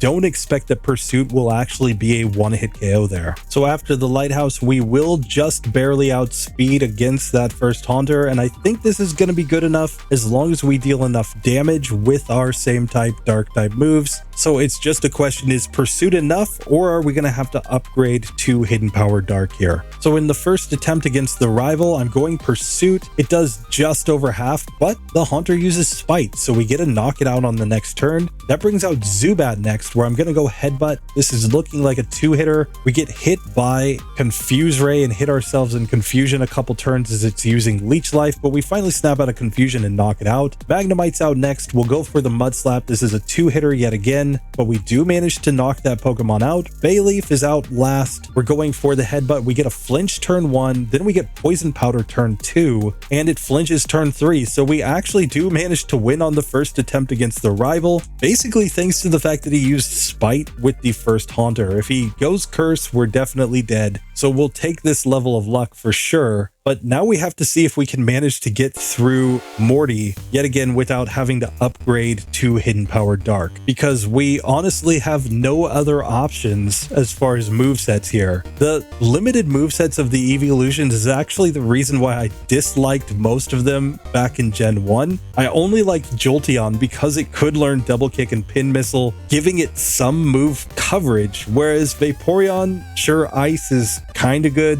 Flareon just had nothing in Gen 1, which is why it was clearly the worst Eeveelution. Espeon and Umbreon, it seems like they basically did them like Flareon and gave them like no upgradable moves or no type coverage, at least not in the early game, that would actually allow them to get through tough opponents. Now, it is possible though that because we're Dark type, Morty's AI goes kind of wonky and doesn't want to use the best moves against us, and in that case, we might have a decent chance of getting through here. I'm going to put the Mint Berry on since we're in a situation where we're not doing as much damage with our Pursuit as Espeon was just doing with its Confusion, and we're just going to have to see if we can survive enough turns. So first up, of course, we've got the Ghastly. I'm going to go Pursuit and get the one-hit KO there. Haunter number 1 comes out. Pursuit is going to be a 2-hitter as we take a Nightshade, but we do knock it out. Gengar comes out next. It hits Shadow Ball on us. In spite of the fact that that's a resisted move, it's just going for Shadow Ball here, and so we survive very easily and knock it out. That brings us to the Haunter, where we just go Pursuit. It goes Curse finally, but we just win. So yeah, it turns out that Morty just kind of punted on that entire battle, and we do now technically have Shadow Ball as another move that we can learn with this Pokemon. It's just hard to see a situation where it's going to be super useful, at least until quite late in the run. In the next section, I'm once again just worried about Jasmine and how we're going to get through with this Pokemon. Plus, Chuck has super effective moves, so really Price is the only gym leader in the next section I have any confidence against. Outside of that, this is going to be a tough Pokemon in the next section. Still, the evolved Eeveelutions do get through, but there are 2 more Eeveelutions that we have to check before we can check on the first stage Eevee. We have member picks in Flareon and in Jolteon, both of which got to this point by using Flail. We're going to have to see if it's enough to get through this section though.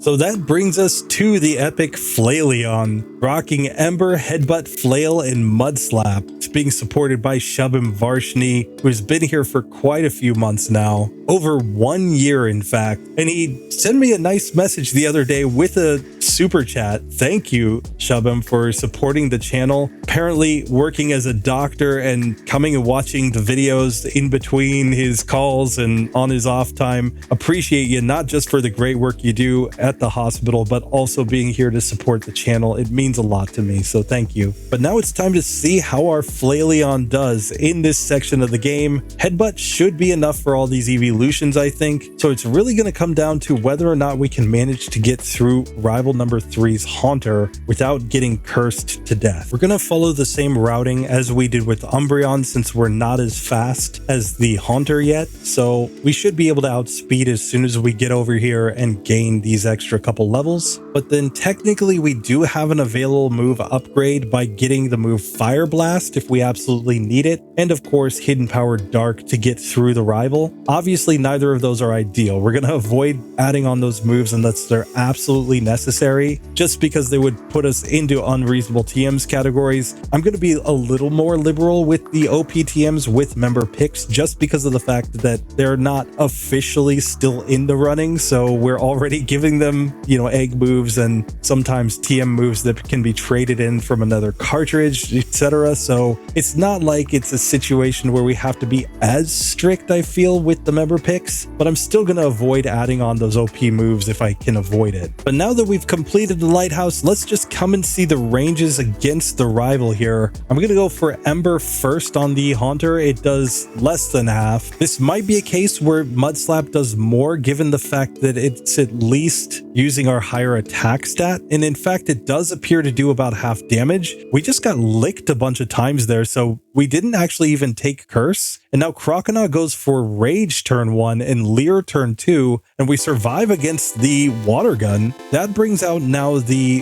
Zubat, where the only play is to go for the Headbutt. We hit ourselves in confusion though. We managed to land Headbutt the next turn. That brings the final Magnemite. We're all the way down to 5 HP though, so we get knocked out. But without the paralysis, I think we could have won. So let's try this one again. So this time against the Haunter, I'm going to go for Mud Slap, which does do half. It uses Curse this time, so we did take Curse, whereas last time we did not. Still, we're going to be able to get to the Croconaw. Water Gun's not doing that much damage at least. And then it goes Rage. We heal with our Berry that I put on just to have a little HP regeneration. Now we can Headbutt on the Zubat and one-shot it. And Magnemite comes out. We go Ember, and that's an easy one-hitter as well. So we do manage to get through the rival on the next attempt. It's pretty clear that we need to go Mud Slap though due to our significantly higher attack stat. It's another one of these cases where some of these fire types especially just have mismatched stats to their movesets, where their special attack isn't nearly as good as their physical attack, and it leads to situations like this where Mud Slap is actually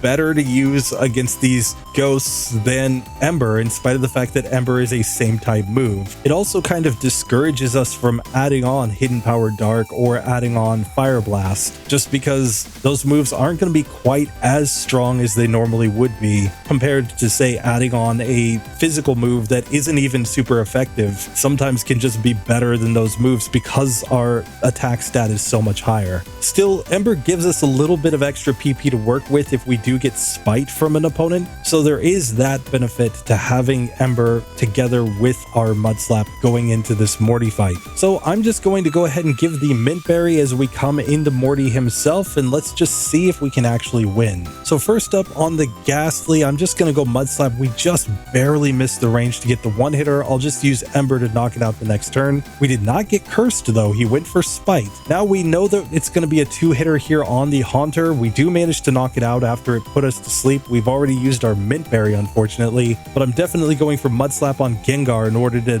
keep it from putting me to sleep as well. We managed to get a critical hit, so it only takes 3 hits to knock out the Gengar. He goes Shadow Ball the last turn, apparently just because his accuracy was so low, and then Nightshade with the final Haunter. So we 2-hit KO there, and we managed to get through on the first attempt. So turns out that really that wasn't too bad to get through the Morty section. We're going to be fine against Jasmine, I think, due to our fire type moves, and we should do reasonably well against Price as well. So it's really just Chuck with his Surf from Poliwrath that could be a major issue for this Pokemon. We'll just have to see how it goes. But Shubham Varshney, thank you so much for supporting for already 12 months. I appreciate you. And now it's time to move on to our other evolution, the Jolteon, being supported by TheKakeKing, who's also been here for over 6 months. So we've got these longtime channel members coming in, supporting these Pokemon. Let's see how Jolteon does.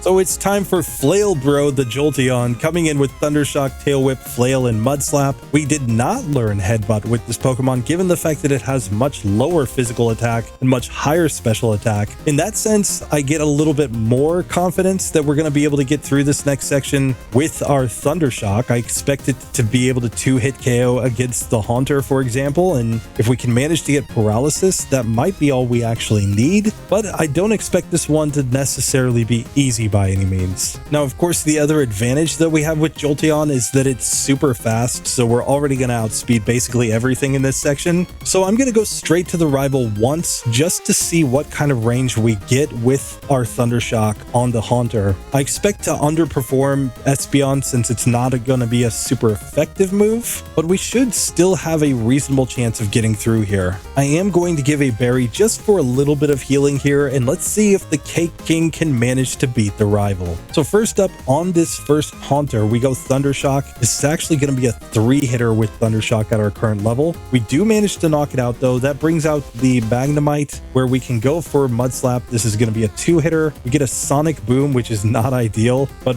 we do manage to get through that Pokemon. We're now to the Bayleaf where we don't have anything good, so this might be where we actually do have to learn the move Headbutt in order to have a decent chance of getting through here. We paralyze the Bayleaf, but it simply knocks us out the next turn since we also had Curse on. So I don't think this fight's going at our current level. So I'm just going to take this opportunity to go to the Lighthouse instead. Let's see what kind of ranges we can get as we go down here. Now, one thing that's worth noting is that Flail isn't quite as good in the hands of this Jolteon, just due to the fact that we are suffering from a significantly lower physical attack stat compared to our special attack stat. So with Flareon, you can actually get really good ranges with Flail that allow you to knock out opponents, but sometimes even though you're on the same amount of HP with Jolteon, you just can't get the range to actually get the KO unless you're like exactly at 1 HP. So Flail is just a lot harder to use with this Pokemon compared to Flareon. Now in this case, I'm also going to skip Quick Attack because we could try to go for Tail Whip in the Flail in order to try to get a better range that way on a certain opponent, especially the Bayleaf, but I'm not sure if it's actually going to work out or if this is just kind of a pipe dream. But with that section done, we will go ahead and test our Jolteon against the rival once again. If we really start struggling here, we might even have to think about Hidden Power Dark for the Haunter, since it is a special move. It would be pretty strong in the hands of Jolteon. First things first though, let's try once again with our Thundershock. We paralyze here, but we do just exactly half damage. We get Spite from the Haunter, which is perfect, so we do manage to knock it out in 2. Out next comes the Magnemite. We do over half. It misses Supersonic, so we've knocked that Pokemon out. Bayleaf is out next, but fortunately this time we're actually not dealing with Curse. So I'm going to set up some Mud Slaps here in order to lower its accuracy with the Razor Leaf, which still isn't going to do massive damage here. And then I'm going to switch into Thundershock. We get the Paralysis, and at this point I'm basically just waiting to see if it does enough damage that we want to switch to Flail, and here we can manage to knock it out. So that brings out finally the Zubat, where I just go for Thundershock. That's a 1-hit KO, and we have managed to beat the rival. But that really came down to not getting Curse from the Haunter. That's the only way that you're going to get through. That's probably pretty lucky to get the Paralysis and not get Cursed, but we will take it, and we're able to move on to the gym. And none of the randos here gave us any issues, but there is a little bit of a problem I can see. We're not one-shotting against even the Ghastlies on the last channeler here, which means we're probably not going to one-shot the Ghastly on Morty's team. So we're going to need a lot of turns to get through this. I think the Mint Berry is required. Still, I'm going to come in with my moveset as is one time and just see what the ranges look like. We may switch up to Hidden Power Dark if we absolutely need it, but let's try this first. So first up against the Ghastly, of course, I'm just going Thunder Shock. We do actually get the one-hit KO there. That brings out the first Haunter, which we do just over half with the Thunder Shock, and then it curses. Now for Gengar, we are faster than this Pokemon. We can go for the Thunder Shock. We get a crit and paralysis turn 1. It hits the Hypnosis, but we wake right up and it misses the next Hypnosis. So we've knocked the Gengar out. That brings out the final Haunter. Now the issue with this Haunter is that if it Nightshades and we take curse damage, we simply die. So we're going to have to hope that it doesn't use Nightshade here. It does, so we go down. Still, there's a chance that some timely critical hits could get us through, but then we can see in this second attempt that Thunder Shock is not a guaranteed one-hit KO on the Ghastly. It's actually a range, so we get cursed by the first Pokemon. So now we're not getting through without a critical hit somewhere. There's just no way we'll have enough HP. The third attempt, we do get back to the Haunter, but it's basically the same situation of we either need a critical hit here, or the other thing we can try is a Mud Slap, hoping to get a miss from the Nightshade. We don't get the luck there, unfortunately, but that is the other way that we could theoretically get through here, is by getting a Nightshade to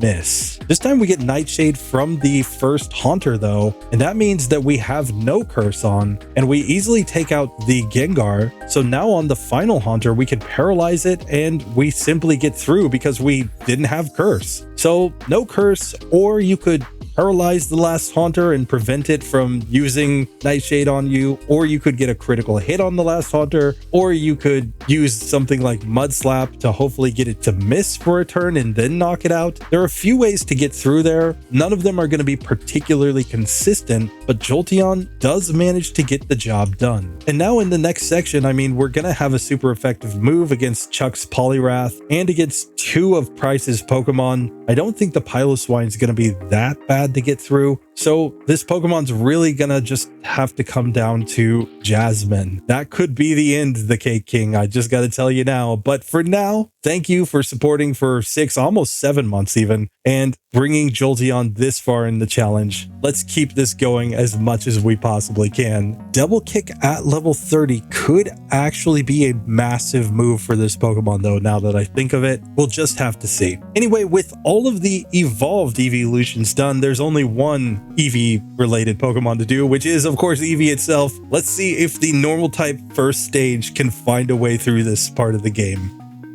Of course, Eevee is coming in with Headbutt, Tail Whip, Swift, and Mud Slap, and we don't get Bite until level 30, so there's no way we're getting to that move in this section. So Hidden Power Dark is, I'm 99% sure, going to be on the moveset here, because there's really just nothing else that we can get that's good for Ghosts. Mud Slap is not going to be anywhere near a range where we can one-shot or two-shot, so I think Hidden Power Dark is gonna be the play, unfortunately, but let's just test this as far as we can just to make sure. And Eevee does have one massive advantage on its evolved forms, in that it has a same type attack bonus, a normal type move, so Headbutt easily destroys all of the evolved versions of this Pokemon in the Kimono Girl section. Still, we're pretty slow, so I'm gonna go down to the Lighthouse to gain a couple extra levels before I even attempt the Rival. And unlike the evolved forms of Eevee, Eevee itself does not get enough speed to outspeed against the Haunter here, even after going to the Lighthouse. So the only way we would be able to outspeed here would be by using the 2 available rare candies at this point in the game, which would be pretty terrible to do. I'm going to avoid that if I can. Instead, let's go ahead and get into this fight. So in this first attempt, I haven't added on Hidden Power Dark yet. We're going to see what Mud Slap does against the Haunter, and even after Curse, it's going to take 2 hits to knock Haunter out. Up next against the Magnemite, we're also going to take 2 hits to knock it out with Mud Slap. That will then bring out Zubat. We can go for Headbutt. We get a critical hit, 1-hit KO there, but then Bayleaf is too bulky. It's going to take at least 3 hits, assuming it doesn't go for Growl or Reflect against us. So this is pretty clearly not working. So let's go ahead and add on Hidden Power just to see. I'm going to put it over Tail Whip, and maybe, just maybe, this allows us to get a significantly better range on the Haunter. I'm not sure since our special attack is lower, but let's just see. So here now with Hidden Power, we do knock out the Haunter after it uses Curse, so it's at least a 2-hit KO there. That gets us to the Magnemite with better HP. We still get hit by Sonic Boom, but we knock it out in 2. Zubat, here we can see Headbutt is not a guaranteed 1-hit KO. It was just a critical hit on the last one. And then against the Bayleaf, we're in the same situation of not having enough HP. So we could go for a Goldberry here as a way to try to get through this, but I think we need to try the Quick Claw first, just to see what kind of range we actually get with Hidden Power Dark on the first Haunter if we do manage to outspeed. Here we outspeed on the first attempt, and we can see it does just over half, but it's not going to be able to knock that Pokemon out in one hit unless we get a crit there. This time we do get a Sonic Boom miss from Magnemite though, allowing us to get to Zubat on better HP, and by extension we're to Bayleaf with better HP as well. It goes Poison Powder, and a single critical hit on the Bayleaf could be enough to get us through, but what we can say definitively is that the Quick Claw isn't actually doing anything for us here. Goldberry is the way to go. I've said before you could technically farm them in the national park, so we're going to try with a Goldberry here and just see if we can manage to actually get through this section. So we don't worry about outspeeding there, we just let Haunter curse us and knock it out the next turn. We're still going to need a good range against the Magnemite, hopefully not hitting Sonic Boom. Of course it does hit Sonic Boom, we have to use our Goldberry right there. We make it to the Zubat though, and we get a critical hit this time, so we do knock that Pokemon out. We're on really high health at least as we get to Bayleaf, and if we can flinch it here, we should be able to get better ranges. We get a Razor Leaf this second turn, but now we do in fact manage to win. So a Goldberry is what you need to get through Rival 3 with Eevee, even after adding on Hidden Power Dark. Really anything else isn't going to get you through that fight anything close to consistently, and you're going to have to reset the game over and over again to get a really strong Hidden Power Dark so that you can actually get that Haunter at least in a 2-hit KO range. So you actually would have to be basically at max DVs with this Pokemon, I think, to get this to work. Because if you had any weaker Hidden Power Dark, it just wouldn't do enough damage, I don't think, to actually knock out the Haunter. Fortunately, Hidden Power Dark will be enough to get through all of these randos in the gym, I think, so we can make our way straight to Morty himself. Let's see how he goes. Morty attempt number 1, he leads off, of course, with Ghastly. We go Hidden Power Dark and get the 1-hit KO. Haunter number 1 comes out. We outspeed and hit it with Hidden Power, only to get cursed after that because it's not a one-hitter, and then we get put to sleep by the Gengar. I did not put on the Mint Berry, obviously a mistake. Let's try a reset and see if we can get this one to go the next time. It's pretty clear we're probably going to have to get at least one Hypnosis miss here though to have any shot, and really we were hoping that this Haunter goes for something like Spite rather than for Curse. We don't get it on this attempt, but we get a miss the first turn from Gengar's Hypnosis, and we see we did about 40% here. It's actually 31 HP to the Gengar, so this is a 3-hit KO pretty much no matter what we do, but it misses another Hypnosis, and now on low health I think we can Mud Slap in order to just knock it out. That brings out the final Haunter, which goes Mean Look, which is perfectly fine, and then he Mimics. Since we can't be hit by Nightshade, we actually managed to win there against Morty, so we do get through with Eevee. It's not pretty by any means, but we can just barely get it to go. Funny enough, we can learn Shadow Ball going forward in order to have another move on our moveset, but there's really not a lot that we have to work with in the next section. We're going to be weak against Chuck's gym. We don't have anything really good for Jasmine, so Price is going to be the place that we go first to try to get through, and then we're just going to have to hope maybe that we can get some crazy flinch luck or something. I'm honestly not sure. Eevee might be done in the next section if I'm being perfectly honest, but hey, Gary Oak's ace does technically get through if we're going based on Pokemon Yellow canon, not on anime canon, but kind of anime canon. He did beat Ash with an Eevee that was like probably level 5 at the time. But hey, we'll take it. Eevee gets through. Let's check on our progress so far.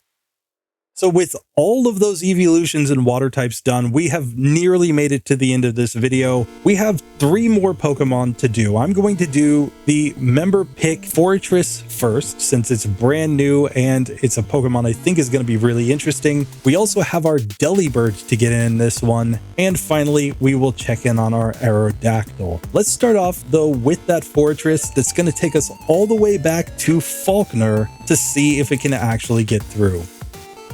So our Forretress is being supported by new channel member cheeseboywanna. It's his baby bell, and it's coming in with a moveset of Tackle, Protect, Pin Missile, and Rollout. Now my overlay is incorrect. It doesn't say that Rollout is a learnable TM over there in this set, but it actually is. I double checked. I even just gave myself a Rollout TM here just to double check that it is able to learn the move. And Pin Missile is an egg move for this Pokemon, but it's also the only same type move that we can actually learn with a Forretress, which is why we've put it on. It's probably not going to be super useful in any of these sections, but who knows? We'll just see what the ranges actually look like in some spots. Rollout, on the other hand, answers all of the problems that this Pokemon had. It basically just couldn't do enough damage to be able to get through Falkner, whereas Rollout will be super effective there. It will give us a move that's good against the rival's Quilava, so as long as we can build up the Rollout first, we should be able to knock that Pokemon out. And we've seen how good Rollout strats have been in the Morty section as well as the Whitney section, so I think this is going to get us through. We also have the advantage of resisting Ghost type moves, Dark type moves, just all kinds of types of moves, so we should have a massive advantage against most of these trainers in these early game sections, but let's just see how it actually goes. I like how this Pokemon has like basically no back sprite though. Like, what is that? Still, we do manage to beat the rival nice and easy. We're going to move straight on to Falkner since that's where we failed the last time. So here we have made it to Falkner with no issues because Rollout just destroyed the precious birds of his two lesser trainers. Let's see how we do against his daddy's birds right here. So he leads off with the Pidgey, of course. We're going to go Rollout and just start setting up. He mud slaps us, so we do have an accuracy drop, but we hit the Rollout on Pidgeotto and it's a one-hit KO thanks to 2 hits on the first Pidgey. So Falkner goes from being basically impossible with this Pokemon to being perfectly reasonable to beat. The whole reason last time that we failed was because he would just use so many mud slaps with the first Pidgey that we couldn't do enough damage to get through that fight before he would just gust us down with the Pidgeotto. But here we just had to dodge, a miss basically due to one mud slap. Really not bad at all. So now we can simply move on through to the Slowpoke well and towards Bugsy, where again I think we're going to completely destroy him with our Rollout, and then we're just going to have to see if Rollout is enough to get us through the rival. This could be pretty easy honestly though, assuming that we just get the right ranges and don't miss or get paralyzed or things like that. So we're here ready to take on Bugsy. Let's just see how the Rollout strats go. Against the Metapod, of course, I'm just going to go for Rollout. We missed the first one, but we hit the next one,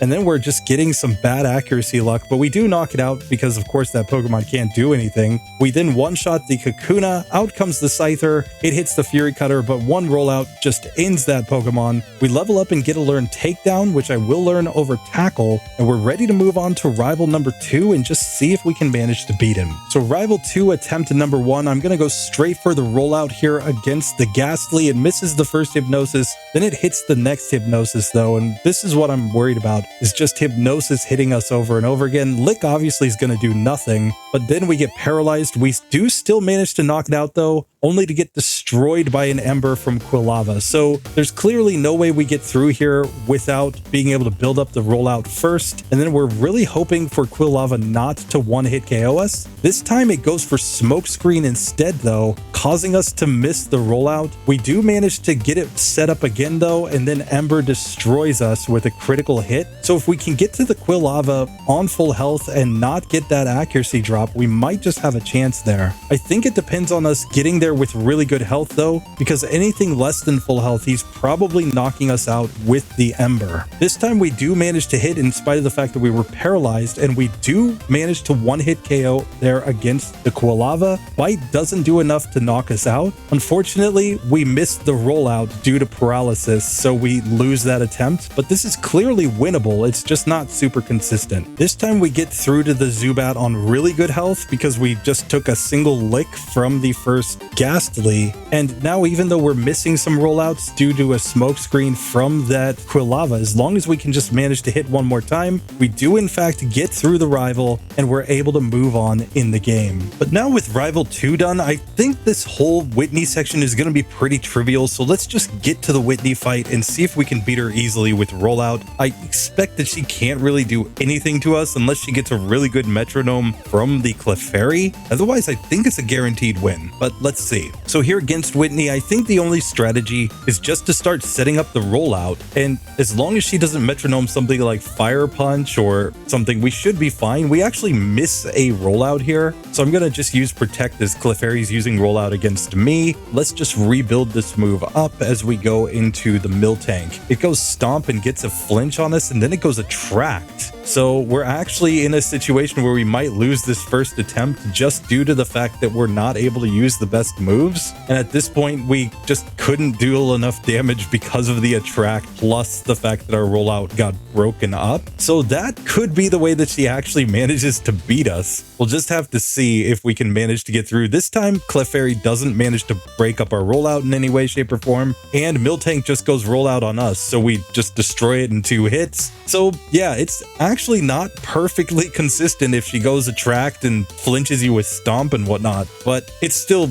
basically reasonable to get through with this moveset with Rollout. This is also the first point in the game you could actually legitimately have Rollout on a Forretress, so I don't think this is a Pokemon that would actually struggle here too much on this gym. But with that, we have now basically caught up to the rest of the Pokemon in this section, and it's time to see how we do against Morty. But honestly, before that, the rival number 3 fight could be really hard here due to our 4x weakness to fire and him having Quilava. And outside of the Quick Claw that we just picked up, there's no way we're ever going to outspeed that Pokemon. And I also don't see any way that we're going to one-shot against the Haunter. So we're going to be in a situation where we almost certainly have Curse. We're going to be hoping that Rollout can build up enough to just knock out our key opponents. And here we even lose to the Flareon. We are fast enough to outspeed, but we missed the first Rollout here. I'm pretty sure if we hit both Rollouts and we don't get a critical hit, we will win. But this fight's going to be pretty random against this Flareon if we don't get perfect luck. Fortunately, we do get it on the next attempt, but that makes me really nervous about the Quilava coming up. I'm not sure if we're going to get through or not. I'm going to try it one time, but then I'm probably going to go to the Lighthouse with this Pokemon to gain an extra level or 2. So rival number 3, attempt 1. I don't know, does protect us from Curse? No, it does not. We still get cursed in spite of the fact that we use Protect, so there's no real value there. And it takes 2 hits from Rollout to knock that Pokemon out. We could learn Rapid Spin by a level up, but we will not learn it. And then Ember just completely destroys us from the Quilava. Still, let's see if we can get a better range here, especially now that I know that I can't just go Curse here or Protect. So we're at least getting to the Quilava on better health, though we are paralyzed. It goes Leer this time, and that allows us to get the 1-hit KO. Magnemite's out next, and it confuses us, but we still hit Rollout, getting another 1-hitter. That brings us to Zubat, where we hit the Rollout, so we actually win. In spite of the fact that we were confused and paralyzed, we actually managed to win on the second attempt. That is ridiculous. The fact that we learned that Protect doesn't prevent Curse is important. I think I did that earlier in the series somewhere, but I just couldn't remember right off the top of my head. But it was worth just a quick test. And it turns out you don't even need to worry about Protect strats there. You can simply win by using the Rollout as long as you just get the insane luck for it to never miss. And considering that we were paralyzed, slower, and confused, and took some bites from the final Zubat, etc., and we still managed to hit all the Rollouts is just insane. But we will take it. So cheeseboywanna, you're definitely cheesing right here, but that's perfectly fine with me. Let's go ahead and get into the gym and just beat up on all these randos and make our way to Morty. Now, it turns out that due to Curse, we can really lose to any of these trainers in here if we just miss enough Rollouts, and we're basically slower than everything. So paralysis from Lick is actually an issue for this Pokemon. We're probably going to need to get a run where we get just a perfect range with the Rollouts, and even if we get cursed, we just never miss a Rollout and never get put to sleep or otherwise affected by status to get through Morty himself. Still, we do make it through all of the randos in the gym without going to the Lighthouse, Lighthouse, but I'm at least going to go get the Mint Berry just so that we have a way to wake up in the middle of this battle if we need to. And with that, let's go ahead and try our hand at Morty. Now, Morty is going to lead off with his Ghastly that is, of course, faster than us. So we're just going to go for the Rollout. We get paralyzed turn 1 and then it curses to knock itself out. We take Nightshade from the first Haunter, and Rollout is still a 2-hit KO here. We're running low on HP. Shadow Ball fortunately does basically nothing from the Gengar, but we're going to be running out of Rollout here on the Haunter anyway, and Nightshade is just in a range to KO us at that point. So I think we have to not get cursed from this first Ghastly if we're going to get through, or at least not be paralyzed so that we can hit every single hit. The second we miss a single Rollout, I think this fight is basically over. Still, we make it to the final Haunter with Rollout still on, and we survive with 2 HP on the second attempt. So yeah, it's not consistent by any means. I think that was incredibly lucky, but we did manage to find a way to get through even with Curse on in that last fight. It was actually thanks to the fact that we leveled up on the last Pokemon, so we had a little extra HP to survive against that Nightshade. Otherwise, we would have gotten completely wrecked. So with that done, Forretress is moving on. I want to give a massive thank you to cheeseboywanna for supporting this Pokemon. I'm really interested to see how it goes from here. With the Rollout strats, we should be perfectly fine against Price, I think. Jasmine is going to be kind of interesting because we really don't have anything great against her, but we could possibly get to Bide and use some sort of Bide strat there. That's going to be very interesting to try out. We can also technically get Rock Smash as a strategy there, though it's an incredibly weak move. But then against Chuck, I mean, we're only neutrally affected by fighting type moves, so we should be fine there. This is just going to be really interesting to see how this next section goes, but for now, we've moved on. Thank you again, cheeseboywanna. Let's move on now to our last member pick of the episode, which is Delibird, and see how it does in this section.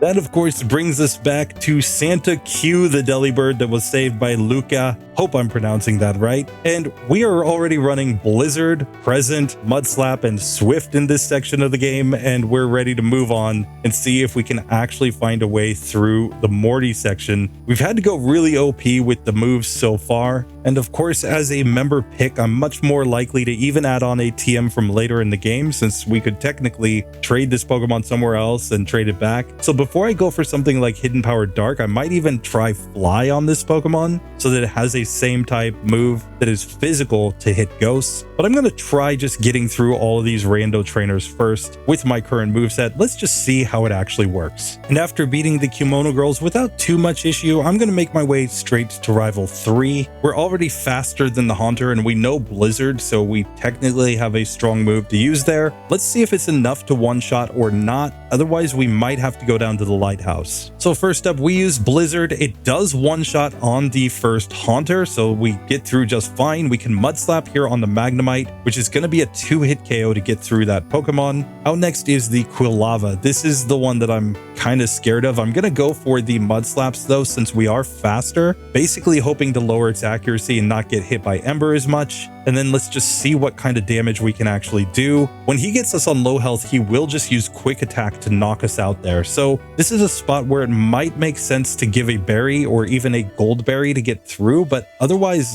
this fight should work out. The next attempt, we do manage to knock out the Quilava, bringing out Zubat. We hit Blizzard and that should end it. Just like that, we do manage to get through Rival number 3 with Delibird, thanks to Blizzard and the fact that it had Mudslap and Swift to make that range on the Quilava a little bit more consistent. Now we have to see if between Blizzard and Mudslap we can make our way through Morty. Given that Blizzard doesn't have a lot of PP at this point, that's the real issue that we're up against. I imagine we might need to get a fight where we don't miss a single Blizzard, or we get a really timely freeze in order to allow us to just knock out, for example, the Gengar in order to actually win this fight. So it's going to be a little random. I'm going to try without going to the Lighthouse, but we may have to go down there to gain an extra level or two before we can come back and actually win. I will, however, pick up the Mint Berry just to be safe, because I think it's going to help a lot with surviving at least an extra turn against that Gengar. I don't expect that we're going to one-shot there, and and we're slower, so I think this is the only logical way to get through. Still, we're ready to take our first attempt at Morty and just see if he's possible with Delibird or not. So Morty attempt number 1. On the Ghastly, I'm just going to lead off with Blizzard, and we miss, of course. Once he goes Curse, I think we can knock him out with Mud Slap. Sure enough, we can. The first Haunter comes out, we use Blizzard, and that is a one-hit KO. Now we've made it to the Gengar. I'm going to Mud Slap this Pokemon. We fortunately just leveled up, so we are in a speed tie here, and hopefully by using that Mud Slap, we just lower its accuracy with Hypnosis enough. And it looks like Blizzard would be a 2-hitter, but we can just use another Mud Slap to knock that one out. We've made it to the final Haunter. We hit Blizzard, and that ends it. So we didn't need to go out of our way to get something like Fly in order to win here. We were able to just get through with our current moveset as it was. So very nice. Luca, thank you so much for your support. Another channel member who's going on 6 months now supporting, and it's just incredible to have you here. Thank you so much. And of course, if you would like to support me as a channel member, check the link down in the description below. I'm currently in a kind of cool situation. I'm about halfway to being able to be a full-time PokeTuber between this channel and RBY Pokemon challenges,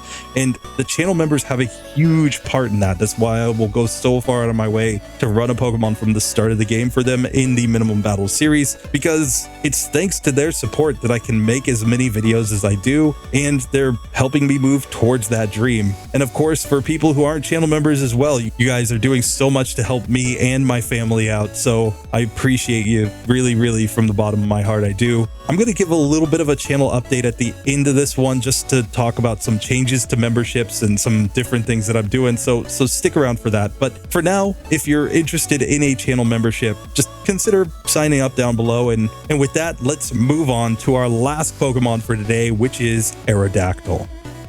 And Aerodactyl comes in with Wing Attack, Agility, Bite, and Headbutt. I think this moveset's more than enough to get through everything here. So I'm just going to try to blast my way through the Kimono Girls, and then let's just see if this is enough to get us through the Rival. And finally, Morty, I think Wing Attack, since it was buffed so much in Gen 2, is just going to completely destroy him. But let's see. So here against the Rival, I want to start out by just using Wing Attack once on the Haunter, and I want to see if I can get a KO with that move. Otherwise, we may consider going for Bite strats or going down to the Lighthouse. So first up here, let's just see. Wing Attack does about 3/4, and then we get paralyzed by a Lick. That means he's going to use Curse the next turn. Now, we don't have any good moves really against the Magnemite, but as long as we're faster, we can go for Headbutt strats here, and that would be a way to get through that Pokemon. Still, the fact that we can see that we're not one-hit KOing yet, at least against that Haunter, I think gives us a reasonable argument for going down to the Lighthouse just to gain a little bit of extra XP, since we are in the slow level up group with this Pokemon. So of course, the Lighthouse only nets us 1 level from fighting the required trainers there, but it still is 1 additional level as we come into this fight, and we can see if Bite strats will get us through that first Haunter. I don't think Wing Attack is going to be powered up enough to get the 1-hit KO here, but let's just see. Yeah, it's still a 2-hit KO, but he goes Spite on us, so we can just bite him the next turn and knock him out. That brings out the Magnemite again. I'm going to go Headbutt here, hoping for some flinches. We get a flinch turn 1, then it goes Supersonic on us, but we managed to knock it out without taking any damage. Now we've got the Croconaw, and I think the strategy is the same to go for a Headbutt. Water Gun didn't do that much, so we should have a chance here as long as we can get some flinches. We just didn't get enough flinches in that one. It does make me think that giving a berry here is the way to go. Next attempt, we're back to Croconaw on full health even. Let's just see the range with Wing Attack. How many hits does it take? It will take 3 hits here, so I'm going to throw in 1 Headbutt just to try to flinch him, and then we'll just Headbutt again since he's on low health. Now we could learn Supersonic via level up, but I don't think this move really does that much for us. It's only 55% accurate, and then only a 50% chance that our opponent actually hits themselves in confusion each turn, so it's at least pretty random. I think our dual flinching moves in Bite and Headbutt are better. Agility might be useful at some point to outspeed a really key opponent, given that we're in the slow level up group, and then Wing Attack being our best same type move. I think there's just nothing to forget to get that move. So now we make it to the final Zubat. I'm just going to go Wing Attack and one-shot there, so we get through the rival just fine once we actually get the right kind of flinch luck and don't have confusion on. Now we're ready to go to Morty's gym, where I think Wing Attack is a same type physical move is going to be more than enough to get through these Pokemon, given that Aerodactyl has really good attack and we're already outspeeding literally everything. So I think this is a pretty easy gym for our Aerodactyl, but we'll just have to see. Sure enough, all the randos go down with no issues, so it's time just for Morty himself. Let's give the Mint Berry, because I don't think we're going to one-hit KO on the Gengar at least. Let's see if everything else is a one-hit KO though. So first up, of course, he has the Ghastly. We just go Wing Attack and we will one-shot that Pokemon. Out comes the first Haunter. Wing Attack also gets a one-hit KO. Now to the Gengar. I'm going to go Wing Attack here. It does half. He misses the Hypnosis, so we knock him out the next turn. Mint Berry was completely unnecessary here. And then the final Haunter can only go Nightshade. We can even just bite it down from there. So very nice. We easily win against Morty on the first attempt. Aerodactyl is moving on,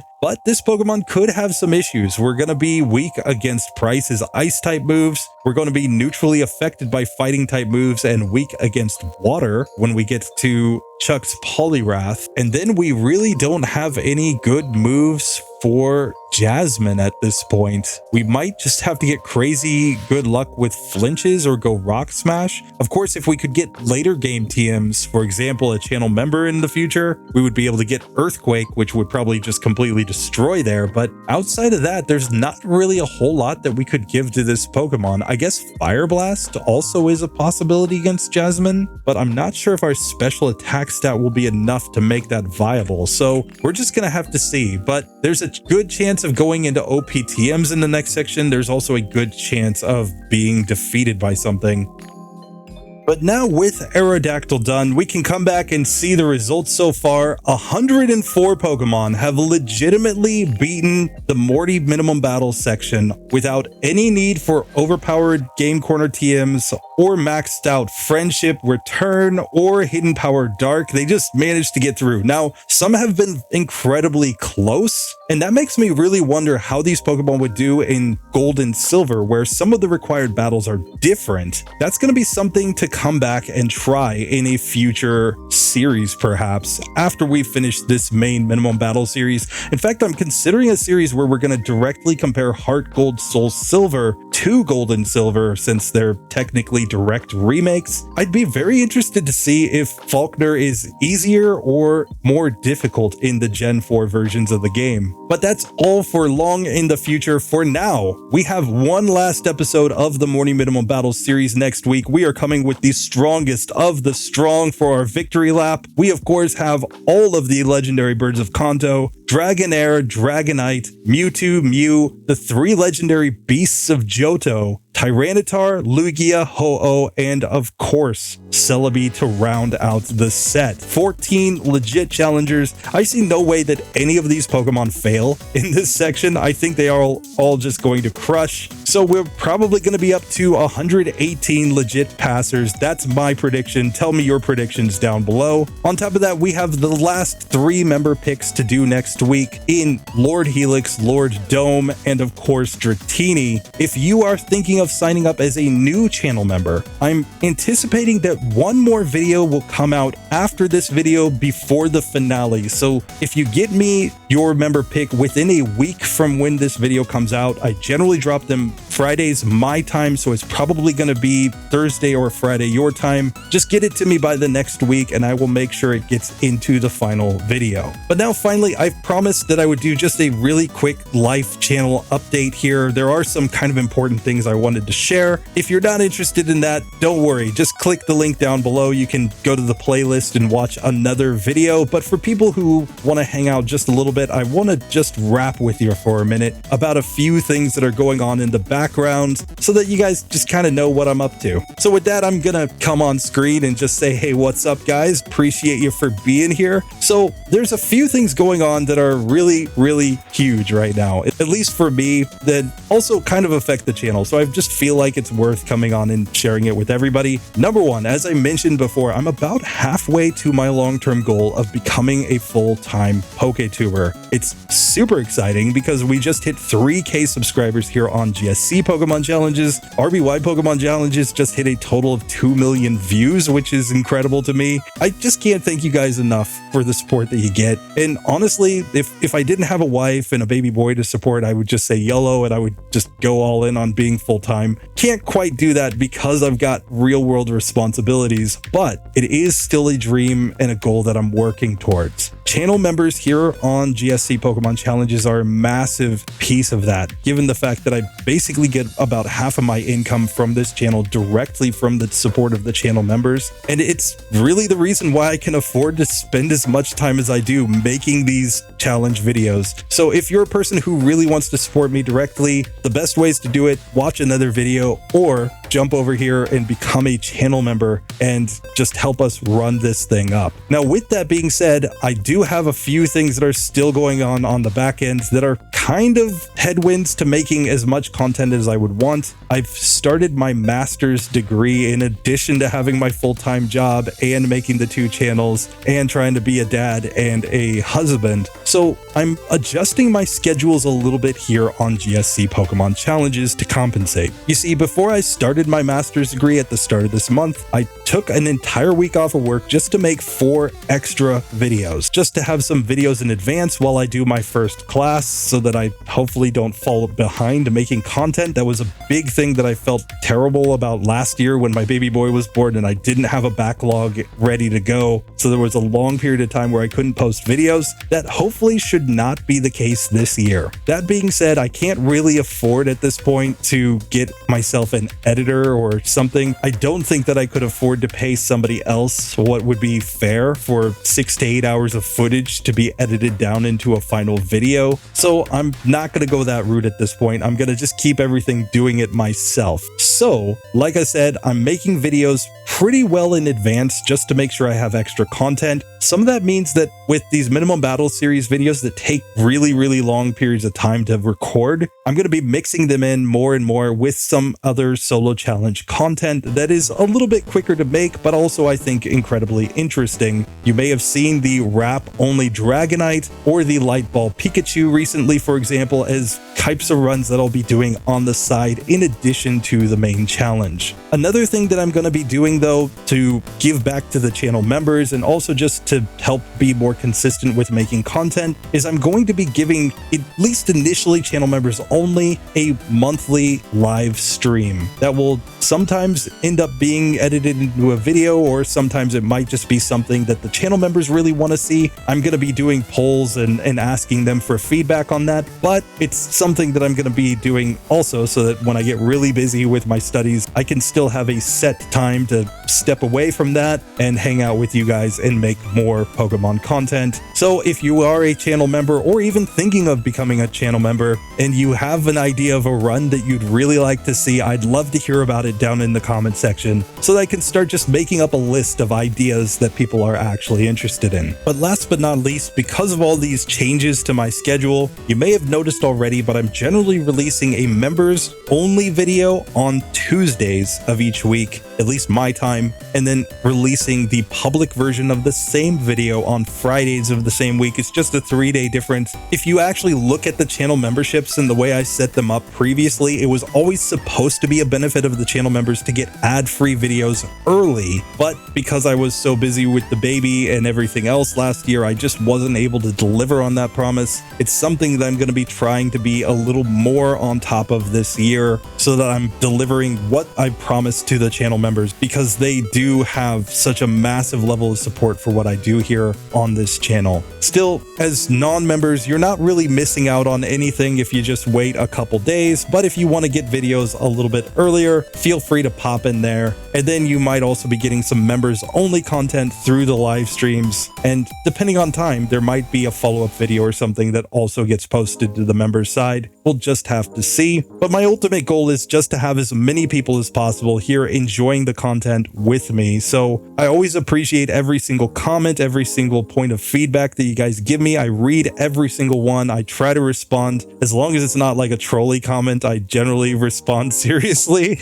And I just appreciate your guys' patience, especially with people like channel member Pokemon WWW411 Mark II constantly telling me about improvements that I need to make to the overlay. And I hear you 100%. I agree with you, but I just am balancing the time between my full-time job, the baby, making the 2 channels. And my goal for this year is really just to be consistent, not to have 2-month-long breaks where I'm not making videos. So that's the #1 goal. As I get a little more settled, hopefully I'll be able to get into some of those other overlay update type of projects. Anyway, that's pretty much all I gotta say, other than just thank you for being here, supporting, watching. This channel and RBY Pokemon challenges are basically all of my free time at this point when I'm not at work or taking care of my baby boy. And I'm so fortunate to have the chance to do something that I really enjoy that also allows me to make a little bit of extra on the side to support my family. So really from the bottom of my heart, thank you so much for your support, guys. I'm just going to keep trying to run this up and do the best that I can.